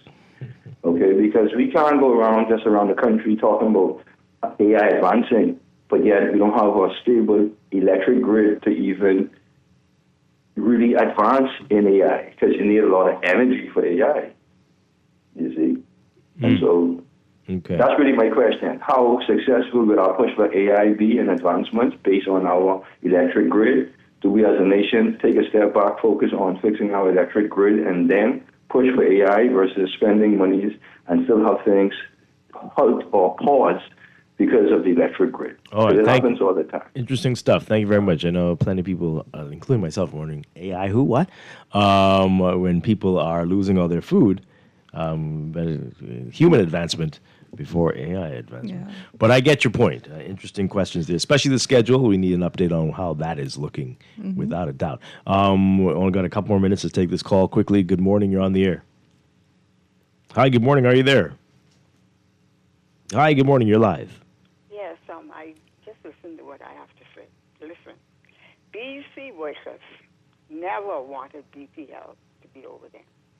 For years, they blackmailed the Bahamian public with their cutouts, and every time we had to put up with that. And so they need to put the Defense Force people to man the Clifton and to man Blue Hill, because something is seriously wrong with that. I have a neighbor who works there, and he boasted they took their own lousy time. They don't care about the public. And they want money. They're the highest paid public employees in the Bahamas. And this foolishness has to stop, because they were blackmailing the public for years. And BC workers, they do not want BPL over there. And I'm surprised. They need to have that power station investigated. And they need to put the Defense Force people, because the public is suffering and they don't care. Wow, that's a serious claim there. I don't know if... You mean BGC or... Okay. Let's read these messages as we get ready to go to a break. This person says here, my issues are the following. I understand the lightning strike being an act of God against a backdrop of constant power outages that are not due to acts of God. This is less palatable. Two, my BPL bill doubled or tripled without fail during the summer months when my pattern of work does not change. Even when I give evidence there is no one in my home for weeks at a time, still a big bill. And three, what happens regarding compensation for appliances that are lost, whether act of God or not? Same thing you were asking, Deandra. Yeah. This person says here, this is the first time I heard this song for the season. Now you remind other broadcasters it exists. Is it the first time? Yeah, I've heard it before, but okay. All right. Eloquent speech, is that you mean the statement? Okay. But we need progress. We need results. This person says, I'm listening for an apology. Well, I don't know if you heard it from the CEO of BPL. She did say the first line in her video statement was, we apologize for the inconvenience. She did say that. That was a lot of nothing said. Statement they're talking about. The statement is 2 days late and $1 short. Words mean nothing without action. This person says, if Florida experiences more lightning strikes than any other U.S. state, so Florida Power and Light designs its electrical system with lightning as a routine operating condition rather than exceptional event. I think this is what you were getting to earlier, right? Here's how FPL minimizes lightning-related outages. They shield wires on high-voltage transmission lines, surge arresters, automatic reclosers, smart grid monitoring, grounding and bonding, vegetation management. Okay. Yeah, these are good things to bring up to the minister. Somebody, I hope, will ask about whether it's true that somebody was told to call BGC about a tree. What? This is a text we got yesterday. A tree over a power line, and they were told, yeah, we'll cut it for, I think they said $900. Something sounds wrong with that, right? But that's what they said. I cleaned my fridge Saturday in preparation to go to the food store on Sunday. I woke up Sunday, and something told me to hold off. The devil's busy, and just look what happened. Sure.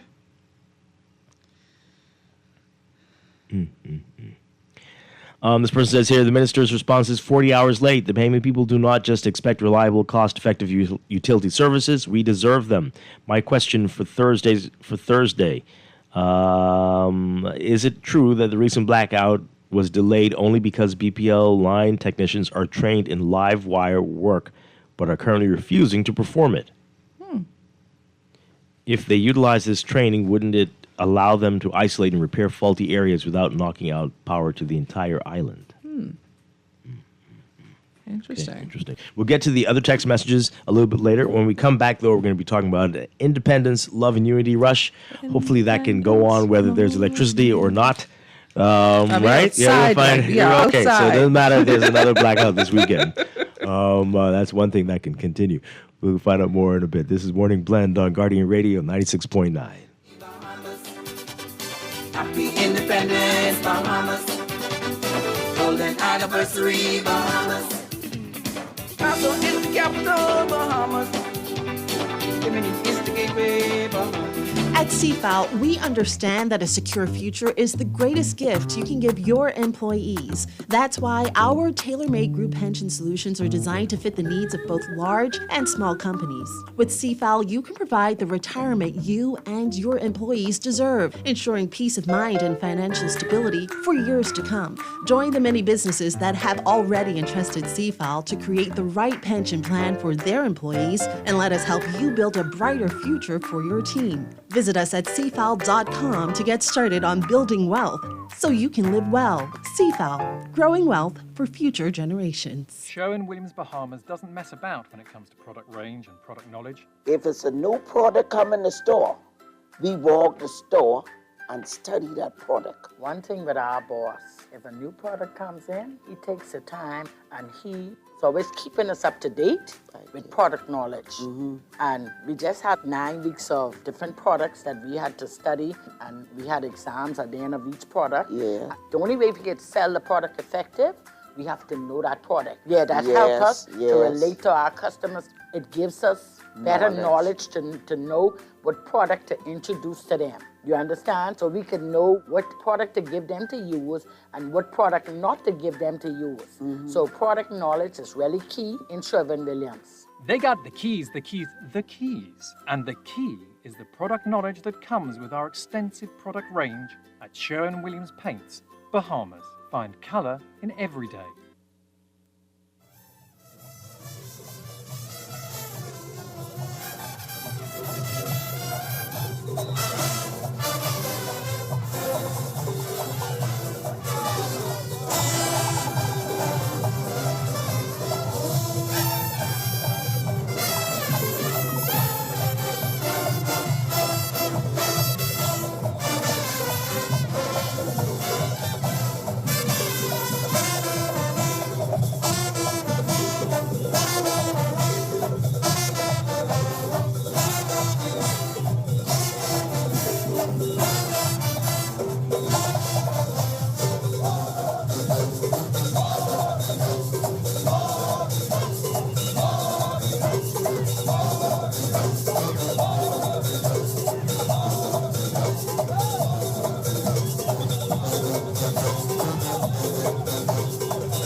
We are back with Morning Blend on Guardian Radio 96.9. Dwight, Strachan, DeAndre Carter. We're going to pick up the discussion of what's in the news a little bit later in the show. But right now, we are just days away from the Independence Love and Unity Rush.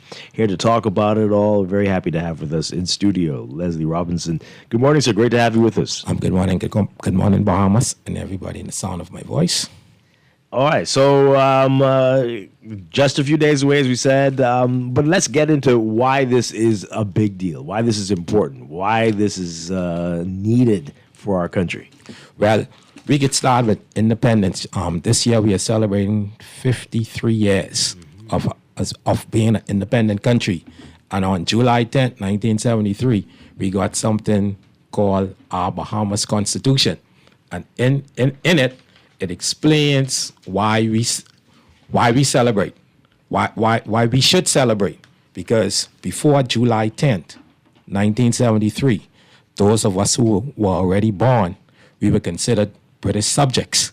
And a lot of people don't know that on July 9th, we became citizens of Great Britain on July 9th. The Constitution says that on July 9th, 1973, in chapter 2 of our Constitution that deals with citizenship, it says every person who having been born in the former colonies of the Bahama Islands is on July 9th, 1973, a citizen of the United Kingdom. Wow. That's in our Constitution. Mm-hmm. And then July 10th, we became citizens of the Bahamas. Wow. So those of us like myself who was born before 1973, we were considered British citizens of the United Kingdom for one day.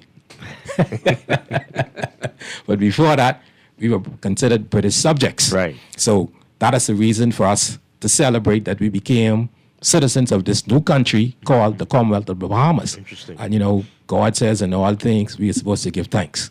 So a way for us to show our appreciation for becoming citizens of the Bahamas is that in 2020, outside of going to the fort for the tattoo and to the government house for the state reception, there wasn't really nothing for the masses to do to celebrate our independence, except you decided to do something personally on your own. So in 2000, a group of us who partake in John Canoe Friends, we came together to say we need to have a rush, not a competition rush, but a rush to celebrate our independence. So at the time, a group from the group who came together went to see the then Minister of Youth, Sports and Culture, Mr. David Thompson at the time. He was the minister, and told him of the idea that we had to have something called the People's Love and Unity Rush, because we wanted us to come together as a people, despite whatever other faults we have going on and the problems we have going on in our country.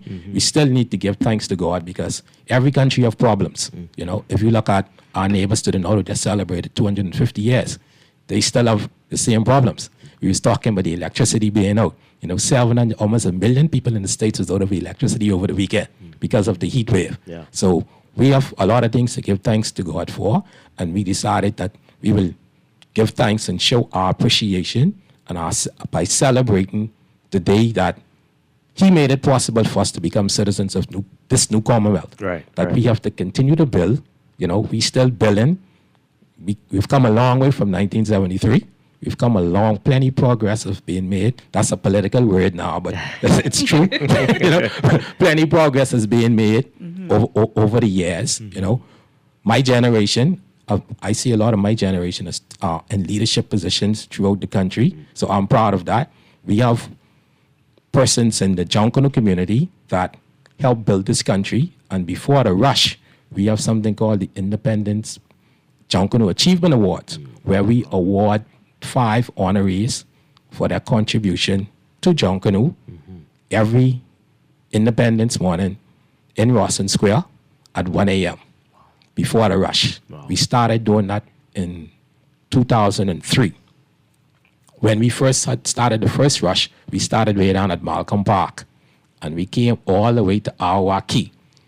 And the first rush was the most magical one, because those of us who were part of the organizing, I want to send a shout out to the first chairman of the JDA, Mr. Michael Foster, the second chairman, Mr. Calvin Balfour, and all the founding members and still members of the JDA. Remind people what that is. Junkanoo Development Association. Yeah, we were formed in the year 2000. Yeah. So, did you all think at the time that the rush was going to become an annual event? Well, to be honest, no. To be honest, we didn't think it was going to be. We wanted it to be an annual event, but when we started like we came together probably late, but a few weeks or so before independence in 2000, and we had other persons from the Junkanoo community who tried to start their own thing after they got wind of what we was planning, but they wanted it to be a competition rush. But thank goodness, thanks to the minister and the late Kayla Lockhart Edwards, who the government at the time assigned to work along with us, we were successful in achieving what we wanted to achieve for the Independence, People's Love and Unity Rush. Like I said, the first one was magical because when we went out we started 4 o'clock in the morning the first time. When we assembled on Malcolm Park, it was very drafty.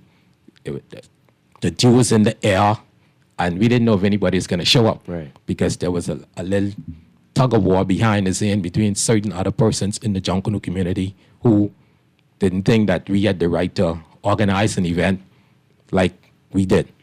So thanks be to God and our resilience, because all the persons who were part of it at that time, they're very strong-willed persons. So we went forward with it, and we had people with baby pushers, we had people on bicycle, on skates, who showed up to Malcolm Park, and we rushed from Malcolm Park to Rawson Square. And when we reached down in Rawson Square, a large crowd, hundreds of people was waiting in Rawson Square.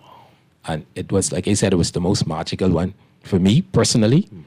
And after we started the awards, we moved the parade to start from Bay Street and East Street, because we have the award, the honoring ceremony in Rawson Square before the parade. We honor only 5 persons every year. And the persons in the Junkanoo community, it's an easy way if you want somebody to get honored.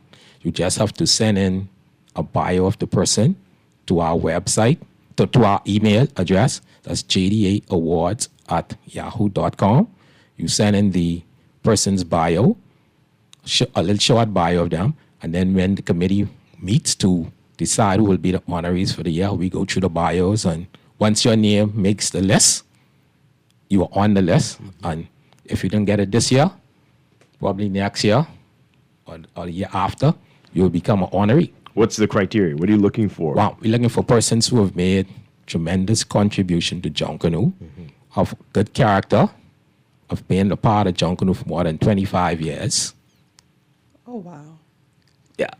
More than 25 years. About 25, yeah. That goes by quickly. For us, this is going to be our 26th year of doing this. Yeah. You know, so time flies. I'm sure. You know, so it's a lot of people. As a lot of people, Yeah. we've honored over 120 something persons.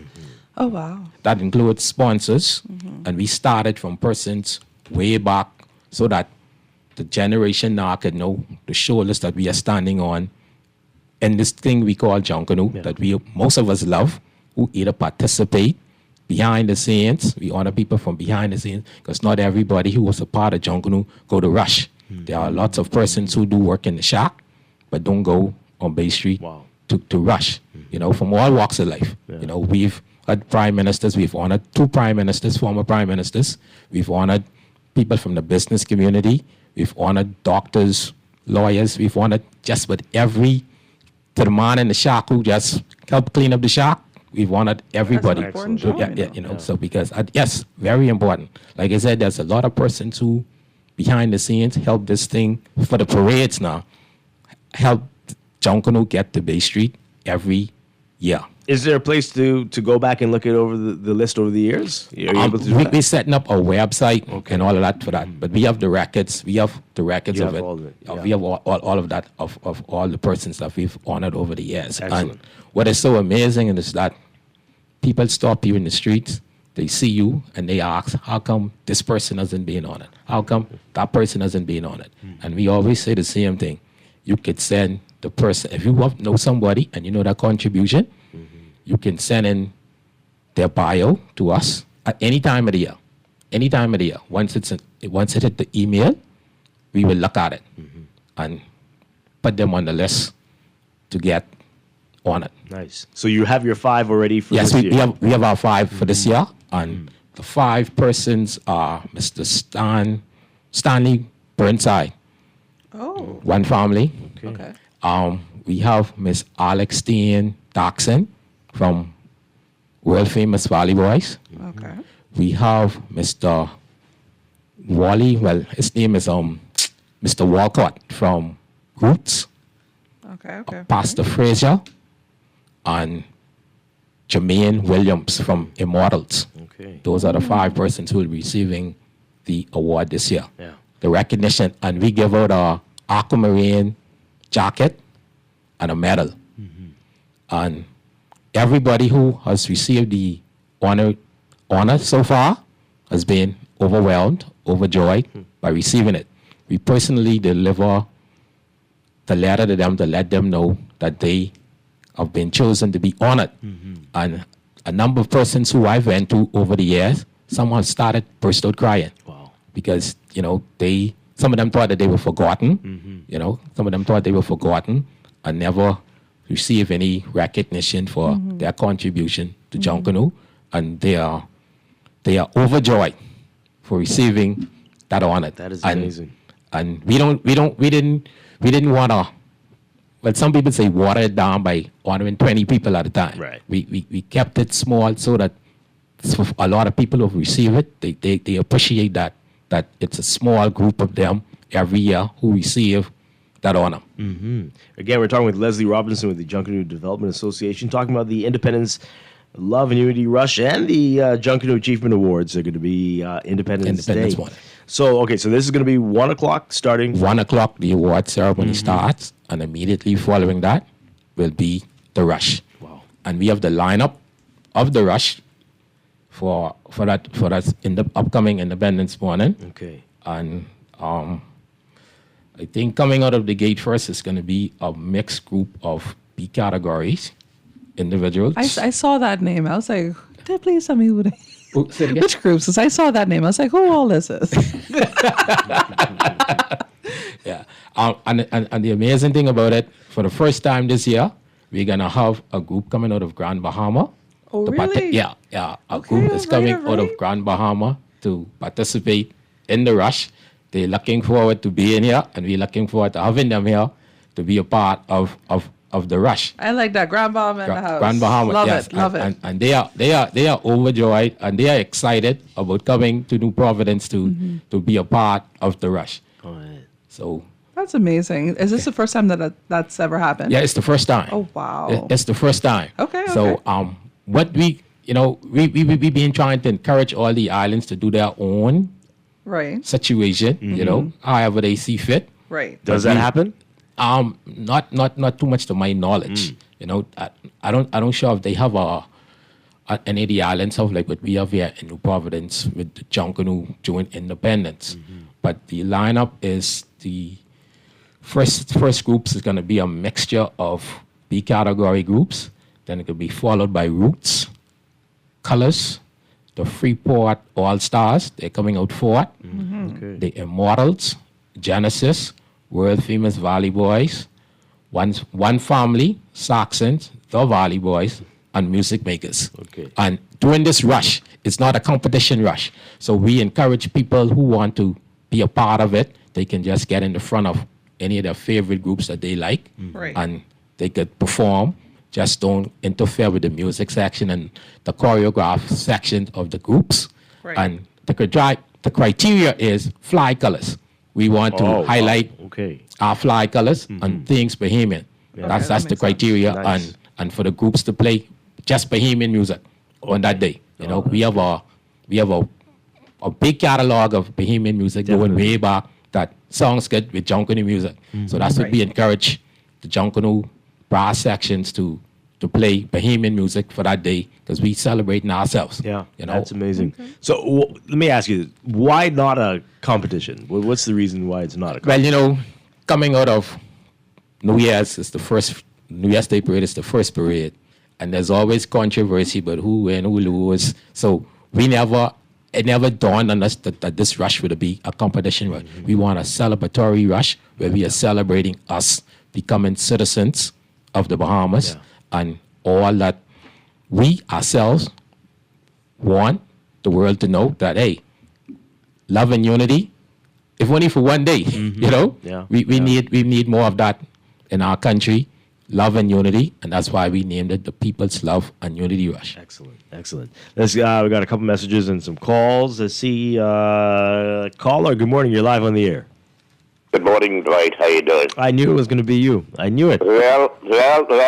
You see, I'm glad to listen to the young man, but there's some differences that I must agree, and I have photos to prove that the first Independence Rush was named the Independence Rush.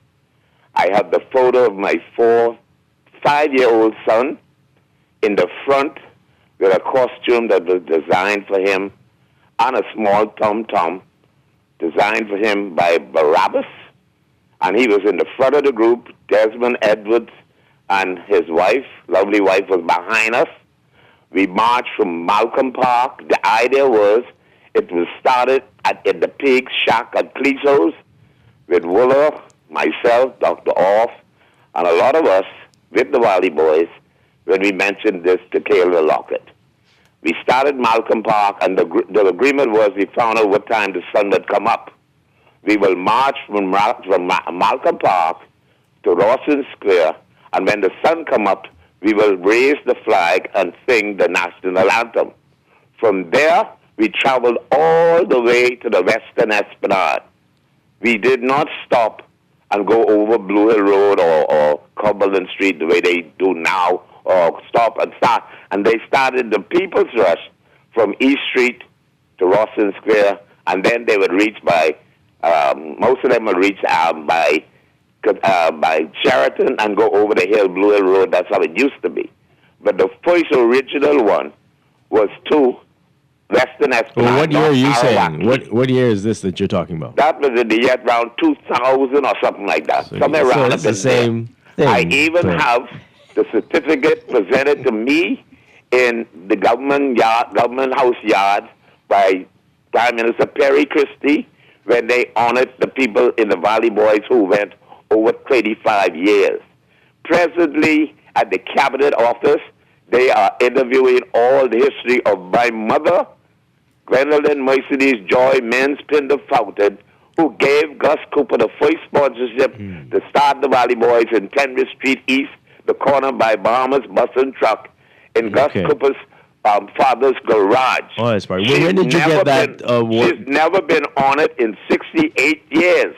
Well, you see, There's many people that has not even been in Bay Street at the time, and I was 7 years old, and I've never been honored, and my mother has never been honored, and in the Cabinet Office, they are interviewing all the records as we speak. Okay, all right, Sparky. So Leslie told you exactly how to get your people recognized, right? Good morning, Sparky. I heard what you said, but the Junkanoo Development Association started the People's Love and Unity Rush in the year 2000. We started at Malcolm Park, and we went far as the Western Esplanade. Sparky took part in the rush, because I saw him there. He took part in the rush. I don't want to get in a back and forth with somebody on the radio over certain claims. I know for ourselves in the JDA, we knew what we did, and we know what we still are doing. We're still doing this for 26 years. Mm-hmm. This is our 26th year of doing this. The government of the Bahamas has sponsored this rush from the year 2000. So we want to say thank you to them for their continued sponsorship. The first set of sponsor what we got was when Mr. Ingram was Prime Minister. Mm-hmm. Mr. Christie became the Prime Minister in the year 2002. Yeah. So the record is clear on our end, and the vast majority of the Junkanoo community knows who started the People's Love and Unity Rush. Yeah. Hey, and we're here. And this is where we are in 2026, and it's still going strong. So that's beautiful. Again, remind folks, if you feel somebody needs to be recognized, what they need to do. Just send their information to jdawards@yahoo.com. Mm-hmm. And the rush starts, the award ceremony starts at 1 a.m. in Rawson Square. We wait until all the activities at the Fort Charlotte is completed. Right. Because sometimes they have government dignitaries and stuff who come down to the rush. Some of them sometimes do the jacketing of the honorees. Okay. And immediately following the honoring ceremony is when we have a rollover with somebody, a solo drummer, where it used to be the late, great John Chippy Chipman, who used to do it. Roll over what we call the rollover for the parade to begin. Immediately following the honoring ceremony, that'll be about 1 a.m. in the morning. And it just requires you to be on your best behavior. Bring your best behavior to Bay Street, because the Royal Bahamas Police Force will be there in full force. They've been partnering with us from day one. We want to thank them for their continued guiding and protecting all of us, the participants and the spectators down there on Bay Street. Yeah. And we just want everybody to come out, have themselves a good time as we celebrate us coming from being subjects to being citizens of the United Kingdom for one day, to becoming full-fledged Bahamian citizens based on the criteria in our Constitution. Excellent stuff. Hoping the weather will cooperate. Friday is expected to be a rainy day for most of the country, but we hope that we'll have a wonderful window in between. And the good part about it is not going to be it's not really a costume parade. Mm-hmm. So it's just T-shirt. Some people bring costumes, but it's not a big costume parade. Yeah. So what you're saying is that we getting ready to rush, no matter the weather. No, that's what no matter the weather. Yeah, we can be there. I just want to make sure. Yeah, we can be there. We can be there. All right, cool. We can be there. Whether the power is on or off, we can be there. There you go. Outside. Yes. There you go. Yes. Leslie Robinson, thank you so much for being here this Thanks morning. for having me. Again, we're looking forward to it, the Independence Love and Unity Rush, and thank you to the Junkanoo Development Association. Thank you very much.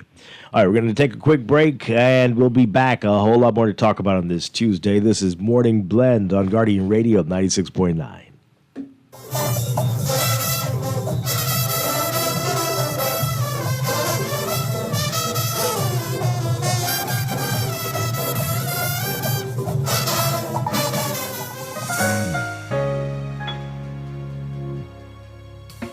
Struggling to find your financial rhythm?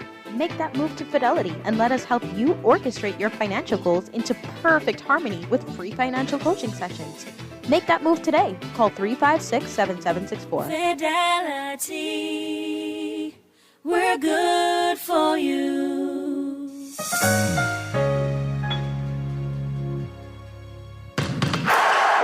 Guess who's back? It's that time again for the 31st annual Michael Scuderi Peace on the Streets Basketball Classic. Bring it on now, let's go. Whether you're a player or a fan, you don't want to miss this one. The action starts July 13th at the Hope Center. Log on to peaceonthestreets.com and register. Come on, everybody, we're going! That's the Peace on the Streets Basketball Classic, where we shoot hoops instead of guns. Game time. This is Guardian Radio 96.9 FM, streaming on GuardianTalkRadio.com and the Guardian Radio app, Nassau, Bahamas.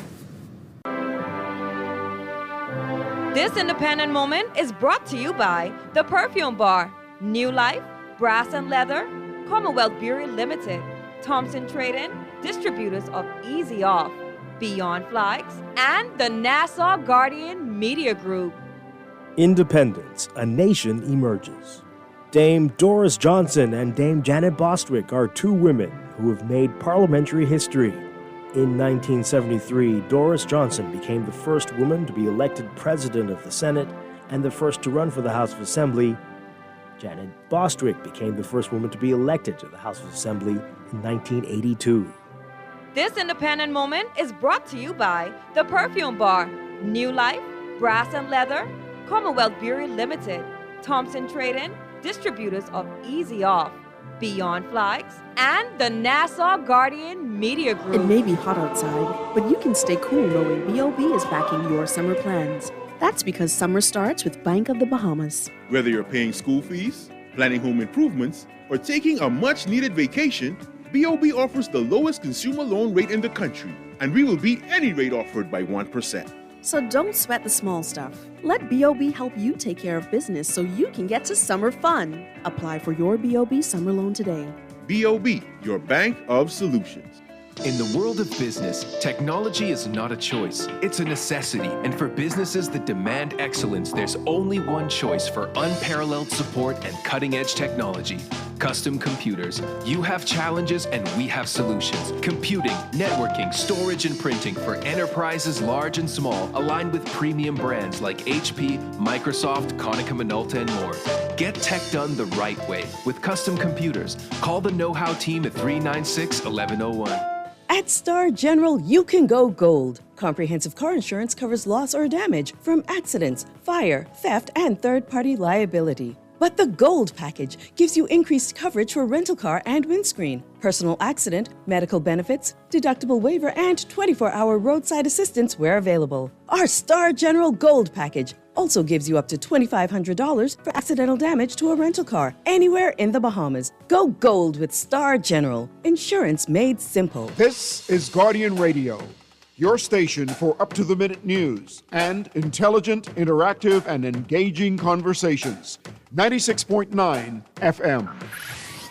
The views and opinions of the hosts and guests are their own and do not necessarily reflect the views of the management and staff of Guardian Radio. Wake up, it's a new day. Wake up, it's a new day.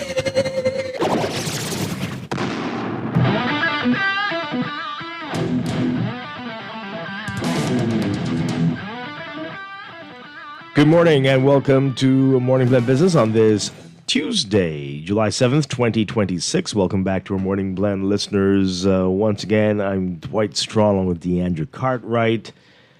And we are going to continue our discussion about what's in the news. There's been a lot going on with BPL, and we'll get back to your messages on the deadly car accident. Quite a few messages on that. But we do want to talk about the Shantytown situation as well. So we're going to get to all of that. We've got a special call coming in. Yes, this is right. BUT President Belinda Wilson calling in. Good morning, Belinda Wilson.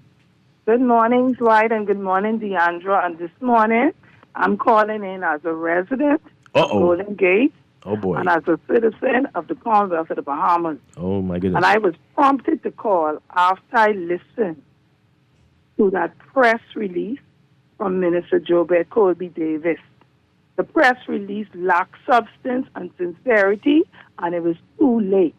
She never even offered an apology, and she can't blame on the management of BPL. My light was off from Sunday 10 a.m. until 12:49 a.m. this morning. More than 38 This hours. morning? This morning, 12:49 a.m. Oh, my God. The question she is asking in her press statement, are questions she should be asking internally in her meeting with BPL management, and then she should be coming out to the public to give us the answers. So instead of making TikTok to show off clothes and jewelry, make TikTok videos so that you can keep the customers updated on the blackout and to give a sincere apology. So I hope that the tone of her presentation changes on Thursday at the press briefing for the media, and I hope that she answers all of the questions from the media. Wow. Because she said that BPL is ready for the summer, and obviously they're not ready for the summer. So I want to also say thank you to the BPL workers who was in the manhole, was digging with the backhoe, had the bright lights from yesterday morning until 12:49 a.m. this morning that our electricity came on. So I want to say thank you to our Bahamian BPL workers for the work that they did. But I want to tell JoBeth Colby Davis, she needs to get it together because they want duty allowance. In order to get a duty allowance, you need to do your duty. So there's Belinda Wilson, and y'all don't put that I talking as no president. I talking as a citizen of the Commonwealth of Bahamas and a pissed-off resident of Golden Gate. All right, hold on. So, hey, what was the reason they're giving? This is still related to the lightning strike? I mean, or is this something unique for your area? No reason was given. That's what I'm saying. The time DJ, she takes the pontificate without weak press statement was 3 days late and throwing the BPL management under the bus. She should have come with humility and say that she's sorry, she understands what's happening. She's the leader. So take the blows and say the questions was she putting in a statement? Go in your meeting, ask the people about it, and when you come back, you should be coming back to answer those questions. Now, I know. To stop this foolishness, man. Now I know some are going to say, "Act of God." What am I apologizing for? What do you say to that? But you are as the leader, BPL. We're expected to get electricity. We're expected to pay our bills. So if the electricity is not, we're not getting the electricity, there is a problem. When there's a problem as a leader, sometimes you don't even know. And when they come and they bring it to your attention, the first thing you say, well, I would like to offer an apology. And then you go back in your meeting and you give hell to your workers, your executives, or whomever. Mm-hmm. But as the leader, you take the good and you take the bad. Don't come up with this weak warm-up press statement and all you're doing is asking questions. We don't need you to ask no questions, boss, because we already asked those questions. So go inside your meeting, get the answers to the questions, and come and give the answers to the public. Mm-hmm. We playing too much games in this country, and we 53 years. Are we getting any better? Wow. Now, BPL CEO apologized. BPL CEO is a decent Long Island young lady. So Ms. JoBeth Colby Davis probably need to take a page of the CEO book. But don't come here with no warm-up, weak press statement throwing BPL management under the bus. You're the leader. So just how you prance about and tell us that BPL is going to be ready for the summer, then prance up and tell us, listen, we had a major problem. I offer an apology. I understand, the frustration of the public, and we will seek to improve it. You come here now days later after people sweat, and what they also have to realize too, we have persons on medical apparatus. Yeah. That's for you to be sleeping with a CPAP and the electricity goes off. Yeah, that's right. Yeah, so tell them go do their work. You want duty allowance? Your work. Do your duty to get an allowance. There's Belinda Wilson, the citizen of the Commonwealth of Bahamas, and y'all have a great day. Okay, all right. Belinda Wilson, thank you so much. Angry, I'm going to change it to ticked off. Golden Gates resident Belinda Wilson. Mm-hmm. Boy, that's rough. From Sunday at 10 until 12 something this morning, Tuesday. That's unbelievable. Wow. Caller, what say you? Good morning. You're live on the air. Are you there? No. Okay. So we got a few more messages on BPL. This one is this is rough. So listen to this, Deandra. I live in an area where power goes out and flickers back on, up to 10 times in 1 hour. What? One evening, we counted 15 times in 2 hours. Our ductless AC unit has a blown compressor, and 2 technicians said those kinds of power fluctuations caused it. I wrote BPL to request some kind of reimbursement for the new replacement unit. We purchased around $600. Here's the email I received. And they've sent a copy of it. Wow. So listen to this. Sending this so you can understand the hoops you have to go through to be considered for reimbursement. Right. This is a long letter. And that's for the appliance. Yeah. Not for the groceries. Clear my throat for this long letter. Thank you for contacting Bahamas Power and Light customer service. We are very sorry to learn of the issues you experienced, which resulted in your claim for damage to your equipment. We sincerely regret the frustration and inconvenience this may have caused. Further to your email, kindly provide the following documentation to facilitate the processing of your claim. You ready? Mm-hmm. 1. A completed damage claim form, fully completed, signed, and dated by the registered account holder, form attached. If you are not the registered account holder, a letter of authorization from the account holder, together with a clear copy of their valid government-issued photo identification. A report or technical assessment from a qualified appliance repair company detailing the cause of the damage and indicating whether the affected item or items can be repaired. That's 2. 3. Repair invoices for any item or items that can be repaired. 4. Written confirmation from the repair company for any item or items deemed beyond repair. 5. 3 replacement quotations for each item that cannot be repaired.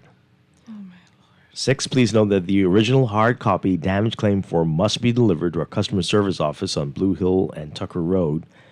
The claims process will commence upon receipt of all the required documentation. For your convenience, I've copied the claims clerk on the email. She will receive your claim documentation and will communicate with you throughout the claims process. Should you have any further questions, please do not hesitate to call. Blah blah blah blah blah. It's quite a bit. It's quite a bit there. So what I need to find out what happened. Let's see. Did this get resolved? Well, that's an encyclopedia. Yeah. Wow. Is it just pure frustration? Because I feel like some of these things just frustrate you. Yeah. So you don't just apply. give up. Yeah. Right. Wow. Waiting to hear back. Caller, what say you? Good morning. Are you there? Good morning. No, call us back. 323-6232.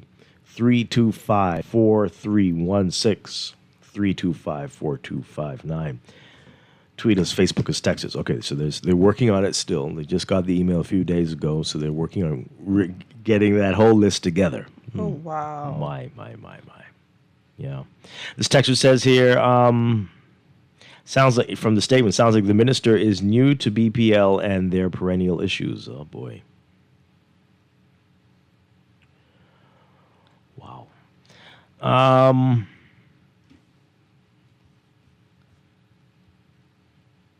Yeah. Well, the messages keep coming in about it, so this is rough. This is another one. They told us they were delivering a modern grid. There are modern techniques to mitigate lightning, so they cannot come with act of God. JoBeth Kobe Davis may be likable to some and presents well to others, but she's a poor example of a leader. Whoa, that's a text. That is, wow. They're going to have a lot of explaining to do. And Thursday, I hope it's not just the minister. I hope BPL is there. I hope BGC is there. Because that would, right? We don't need any excuses over that's a technical issue that's above my head. We don't need that. We need a lot of understanding of what really is going on. Right? And was Pike responsible for any of, was it just the T&D? Or were they helping with generation as well? And clearly there are some issues on the generation side. I feel like there's a lot of issues all over. All over, right? Yeah, but all over, including billing, as we still have not received an answer on why those bills were late, and whether we will be getting new bills in a week, another bill, two bills, and also compensation. Y'all didn't have us. That is all of it all together. Compounding frustrations. That is probably the worst C word you could use in regard to BPL. Don't use that word. Which one? Compensation. They probably that makes them itch. That's what it is. That's a very bad word. Oh, you know, to BPL. So could we sue? Could we do something? You could do a lot of things. Caller, what say you? Good morning. You're live. You're very impatient. Just hold on a second for us. We'll get to you in a sec. Okay. So back to the other issues we're talking about with the deadly car accident. People are asking, can a teenager rent a car, or can someone rent a car for teenagers? I don't know if there's a law against it. I believe if you have a driver's license, I don't know if you're telling me about one company you've dealt with that says only you can be the driver on the car. Yes. You would think that would be the rule across the board. I don't know. I don't know. Because you're supposed to fill out forms. You have to be a certain age to rent the car. You have to provide a valid driver's license. 21. And it can only be... My producer's saying you have to be 21. You sure? Yes. Across the board? That's a law? You got to show me where that is a law. Okay. Y'all, I was you trying have to be 21 to rent a car in the Bahamas? Yeah. Or that's what the company policy is? Is it 21 or 25? I feel like it's 25. It would not be 25. I feel like it's 25 though. Impossible. 25 in the States. No, I thought it was a challenge in the States. If you're special rules, only certain companies rent to people under 25. Okay, hold on, wait. Let me see. I can find this right now. But do we have laws? Okay, I don't know. Do you see what we see on the streets here? And so, if no one's doing anything. Oh, I promise you, I'm going to start a dash cam thing. Like you told me I get in trouble for that, but I didn't tell you that. I told you to do it. I told you nothing's going to come out of it. I tell you, if I have enough material every day, it could be an hour-long daily show. But we don't know what the rules are here. This person says here, I'm in Sandlands Village and still experiencing low voltage, which has already damaged household appliances. Is this progress or just ridiculous?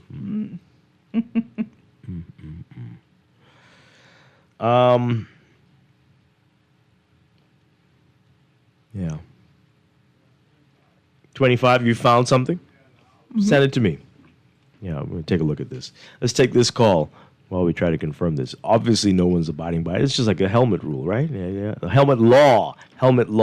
It's a law, but you will see in a given day, you'll only see maybe 1 out of 200 motorbike riders with a helmet on. Listen, I saw somebody yesterday. Was it yesterday before?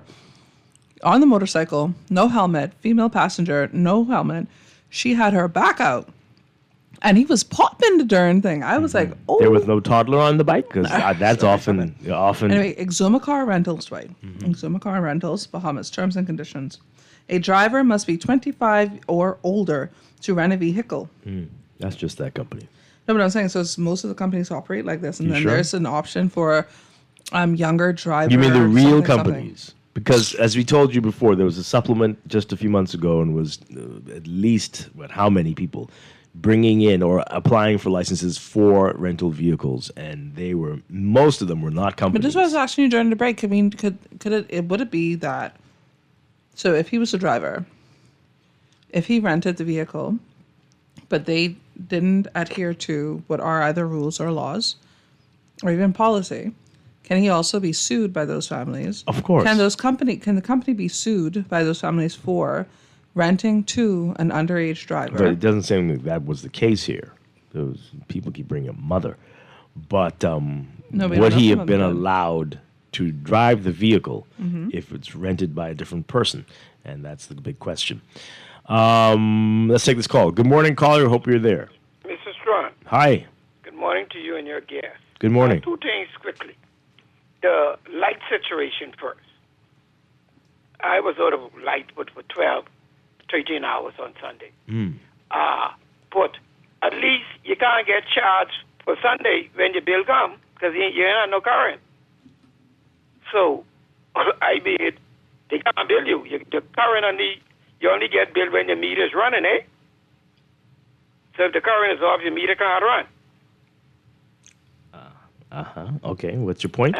What's your point? Then you know what I learned from Are you that? trying to look for a blessing to this curse? No, but I learned from that on Sunday to get closer to God. Because that heat, if it happens anything like that, I look at the glass half full. The most I prayed more than Sunday was when I was in the hospital with COVID.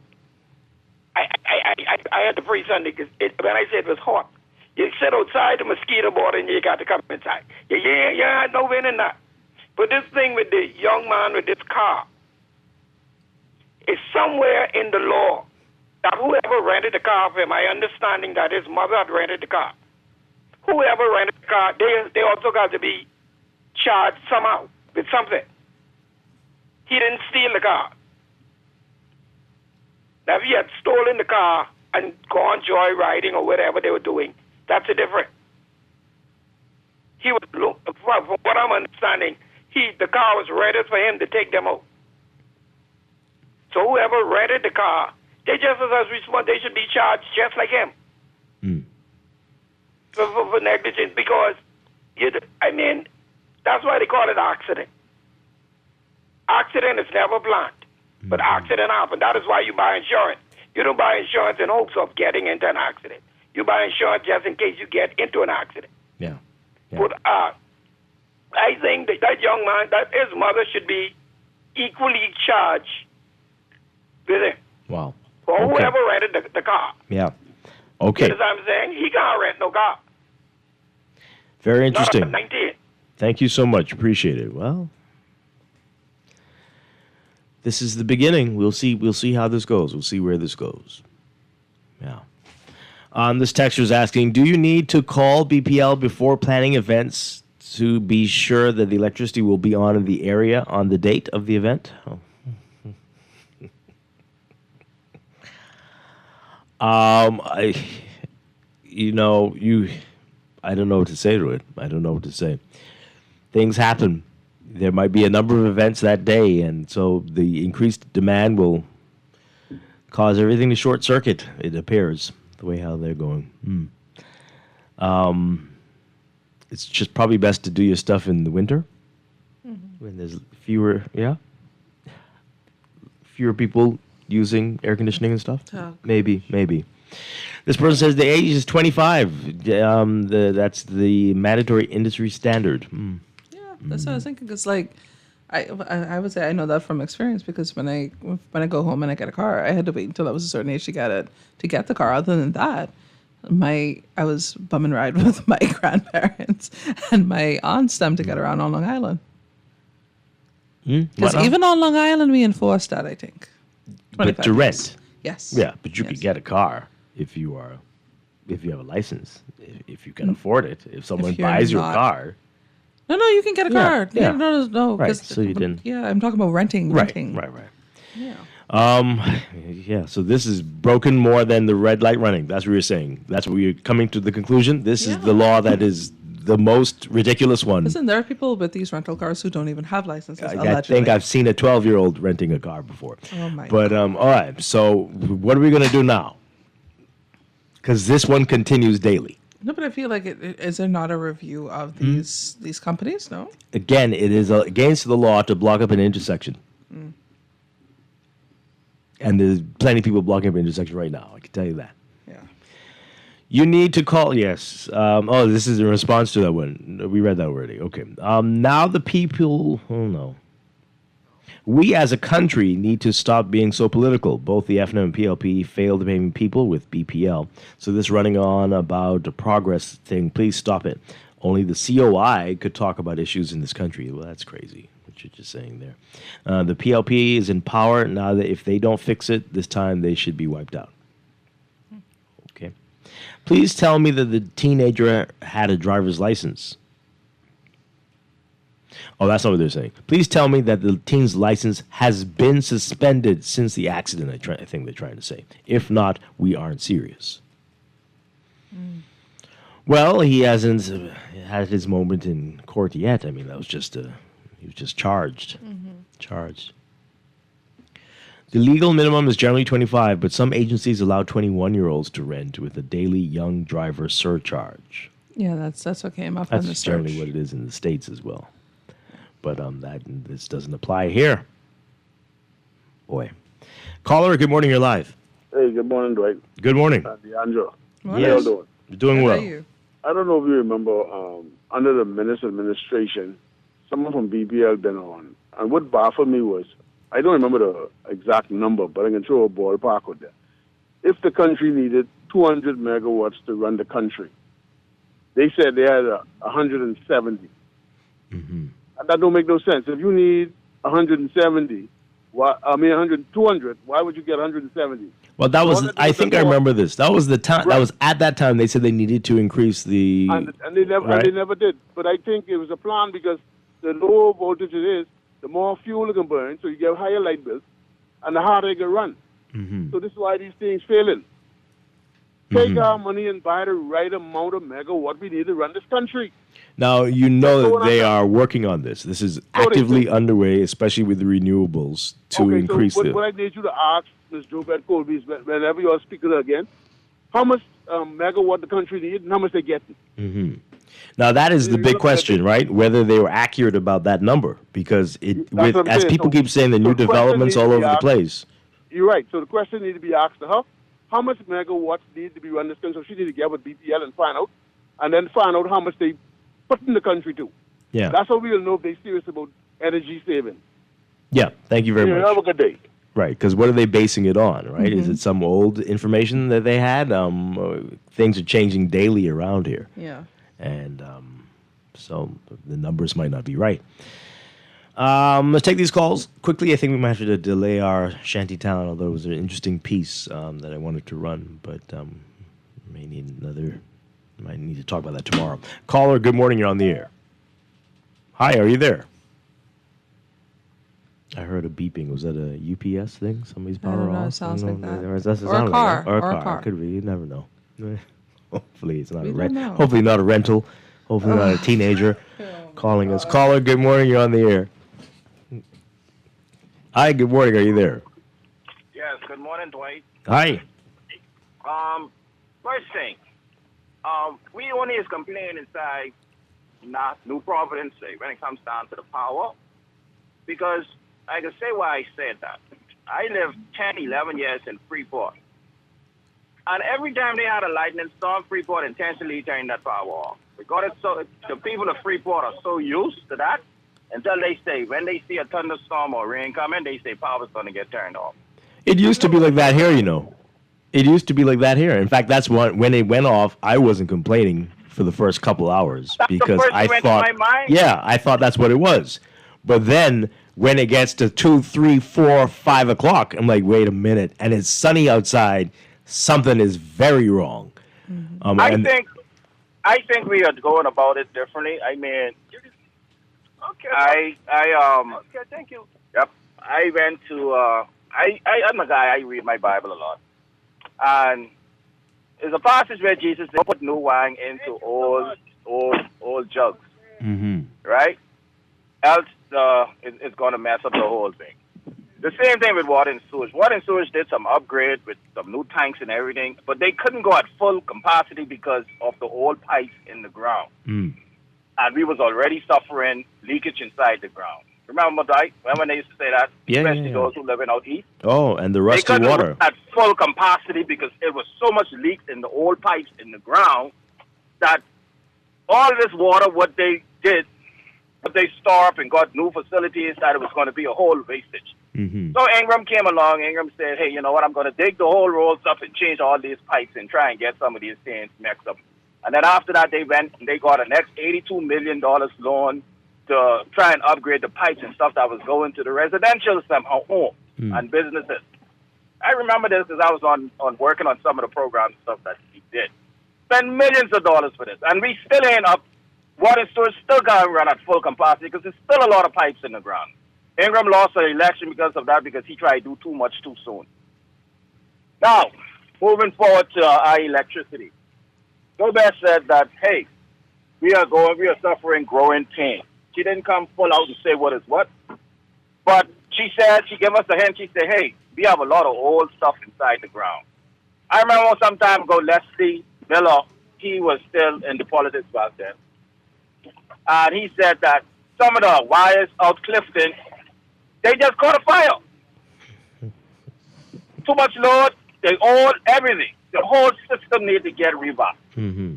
And all of these guys, who coming on, everybody just trying to find blame. We just want to blame. And when it comes down, I'm a contractor.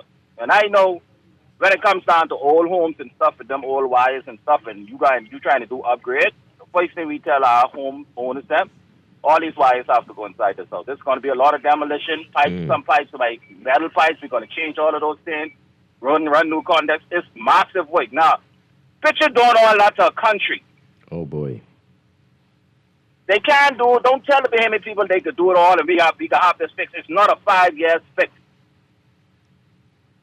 It's not. Wow. And they're going to lose the election. They're going to lose credibility because they're telling the people this, because they're telling us the wrong information.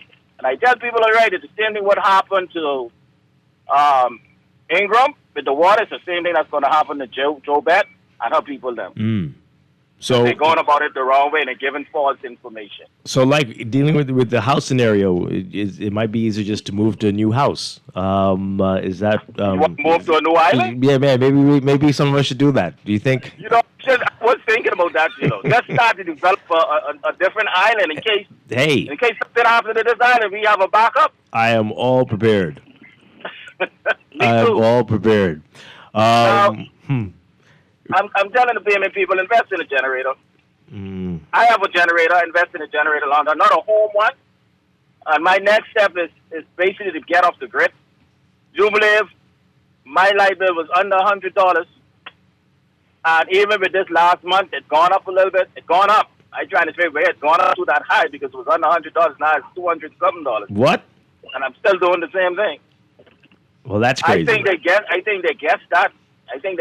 No, that's not good at all. They must have needed some extra money, so they just went on the guessing game again. Wow. You know? But I told people yesterday I'm opposed to the generator thing because I don't think I should. I heard you. Yeah. But I'm all for off the grid. I'm all for off the grid. I'm getting there. Yeah. I'm getting there. My home that I'm going to build on the family island. You know, I'm going for my farm, chicken farm. I'm going for my sheep or goat. I'm going to do fishing. I'm getting off the electrical grid. I'm going to deal with my own heating solution with my water. I am going off the grid. Wow. Okay. All right. I mean, a lot of properties on the family island to do that. Yeah. And we should start developing our own stuff on making money in the family island. Let me say this thing about the school before. This is my last thing. Mm-hmm. And I had this debate with some of my coworkers, and they always compare, the United States, they have their schools. I say, do you all know the United States government do not sponsor any of their public school 100%? They don't. The school finance some of the money to operate the school. Mm-hmm. And I think what Melinda is doing, she's costing the teachers them and the whole community. They're taking it out of the Bahamian head that the state and putting in the Bahamian that the government should be full responsibility in taking care of the teachers and the schools. It ain't gonna happen. Wow. Interesting 100%, points. 100% for the salary, what they want to take care of them, it's not gonna happen. The government needs to start giving the schools them permission to try and raise and get sponsors. We have millionaires in this country. We have successful business inside this country who be in the public school, who should know how it is, who should start investing. And if they invest, give them some kickback with not paying so much VAT, or give them some, if you invest into the school or tax breaks. Tax breaks. Give some Not tax breaks. kickback. We don't like that word. Not tax breaks. give them some Right. tax. Right. The same thing goes for the church. I feel that the church should start paying tax. Okay. All right. I feel because they're making the whole thing about churches. They're supposed to be in the business of saving souls. They're in the business now of making money, and they're in the business of billing. I went to a church where they're trying to raise $4 million for one sanctuary. Wow. Wow. $4 million. That's crazy. Mansions. We're running out of time. Thank you very much. You're an interesting guy. Thanks for the call. Call us back. I want to hear more from you. We've got to squeeze. Aaron, can I squeeze this person in really quickly? Let's see if you're still there. Are you there? You're still there? You got about 30 seconds. Yeah, I'm there, Dwight. Oh, boy. Anton, have you ever spoken in 30 seconds before? Let's hear from you. No, but good morning to yourself and Deandra, and good morning to the nation. Dwight, I'm certain you're fully aware, even in times past where we lacked severely as it relates to generation, right? The government of the Bahamas always knew what the peak demands were, and where the government lacked in terms of direct generation, the government would always rent the generation to the caller, not the last caller, the caller before the last caller. Yeah. I'm certain you're aware of that. Yeah, and that's how they made up for their shortfalls. Yes. Yeah, for the shortage. Also, but we do want to know, are you satisfied that they are fully aware of the peak requirements here in New Providence now with the developments we've been seeing recently? Absolutely, Dwight. And that's another thing. I know you know better than that. No, I'm not Dwight. sure. I don't know. I do not know. I mean, Dwight, as simple as building a home, right? You have to apply for electrical. You have to apply for water. I don't know why you're so sure that they know. I Say that don't. again, Dwight? I'm not so sure why you're so sure that they know. But also, Dwight, with major developments, right? There's a component with like how you were talking about with the caller last going off grid. We have major developments in the country that do go and they do have a component for energy generation, as I'm certain you are fully aware as well. Yeah, we need more of it. And so, whatever is occurring in the country, it would have very little, or if anything at all, to do with any of the new entities coming on stream, especially the major ones. Okay. Because they would have their one component of energy generation. And Yeah. as you know, the government recently would have conducted a cost review, right? For major entities that are responsible for driving up primarily the cost of energy in our country, Yeah. because of the amount of oil that they consume in order to run their entities, right? Okay, we got to go, Anton. But I recommend that you get into the PR for BPL. You might be needed to help them with this challenge they're having right now. But thank you very much. Yeah, I don't know. I don't know. Yeah, I wish I had the certainty that you do about these things. No, not right now. Deandra Cartwright, thank you for being here on a Tuesday. Thank you so much for having me, Dwight. Duquesa said she liked Monday. I don't know. We got to talk. No, this feels weird. I need to get back to my Monday. Stop it. All right. Well, we got to go. Be sure to pick up today's National Guardian. Got the Guardian business section. Lots of great stories in there. This portion of the show brought to you by CFAL, growing wealth for future generations. We're out of here. Stay tuned for On the Clock with Aaron Green. Coming up next. Hey folks, thanks for your patience. We'll be taking off very shortly. You should be wheels up in about 40 minutes. And due to a bumpy ride, snacks and beverage service has been suspended. AC is giving us some trouble. Sorry, folks. And Wi-Fi is out. And so is the entertainment. Yeah, I'm sorry about the smell, folks. We are aware. I know. Just one more quick note. We are going to have to deplane. Come on! We're like the plane ride that isn't a nightmare. CG Atlantic agents and brokers. Good like that. Planning for retirement can be overwhelming, but with CFAL, it doesn't have to be. We offer tailor-made individual, group, and pension solutions that take the guesswork out of retirement planning. Whether it's for you or your company, don't leave your future to chance and let the trusted hands of CFAL's experts guide you toward peace of mind and financial stability. Low upfront costs and affordable monthly payments make it easy for you to build wealth so you can live well. Visit us at cfal.com to start on your path toward financial freedom. CFAL, growing wealth for future generations. Screws and Fasteners World, Balfour Avenue and Palm Beach Street, has those hard-to-find fasteners for you right now. You can find stainless steel regular hex, carriage bolts, galvanized bolts, threaded rods, nails, self-tap screws, sex bolts, anchor bolts, turnbuckles, masonry tools, hand tools, and weed whacker strings. Check out the rope selection and car body fasteners, too. Special orders are welcome. It's your #1 fastener store. Screws and Fasteners World, Balfour Avenue and Palm Beach Streets. Call 326-1976.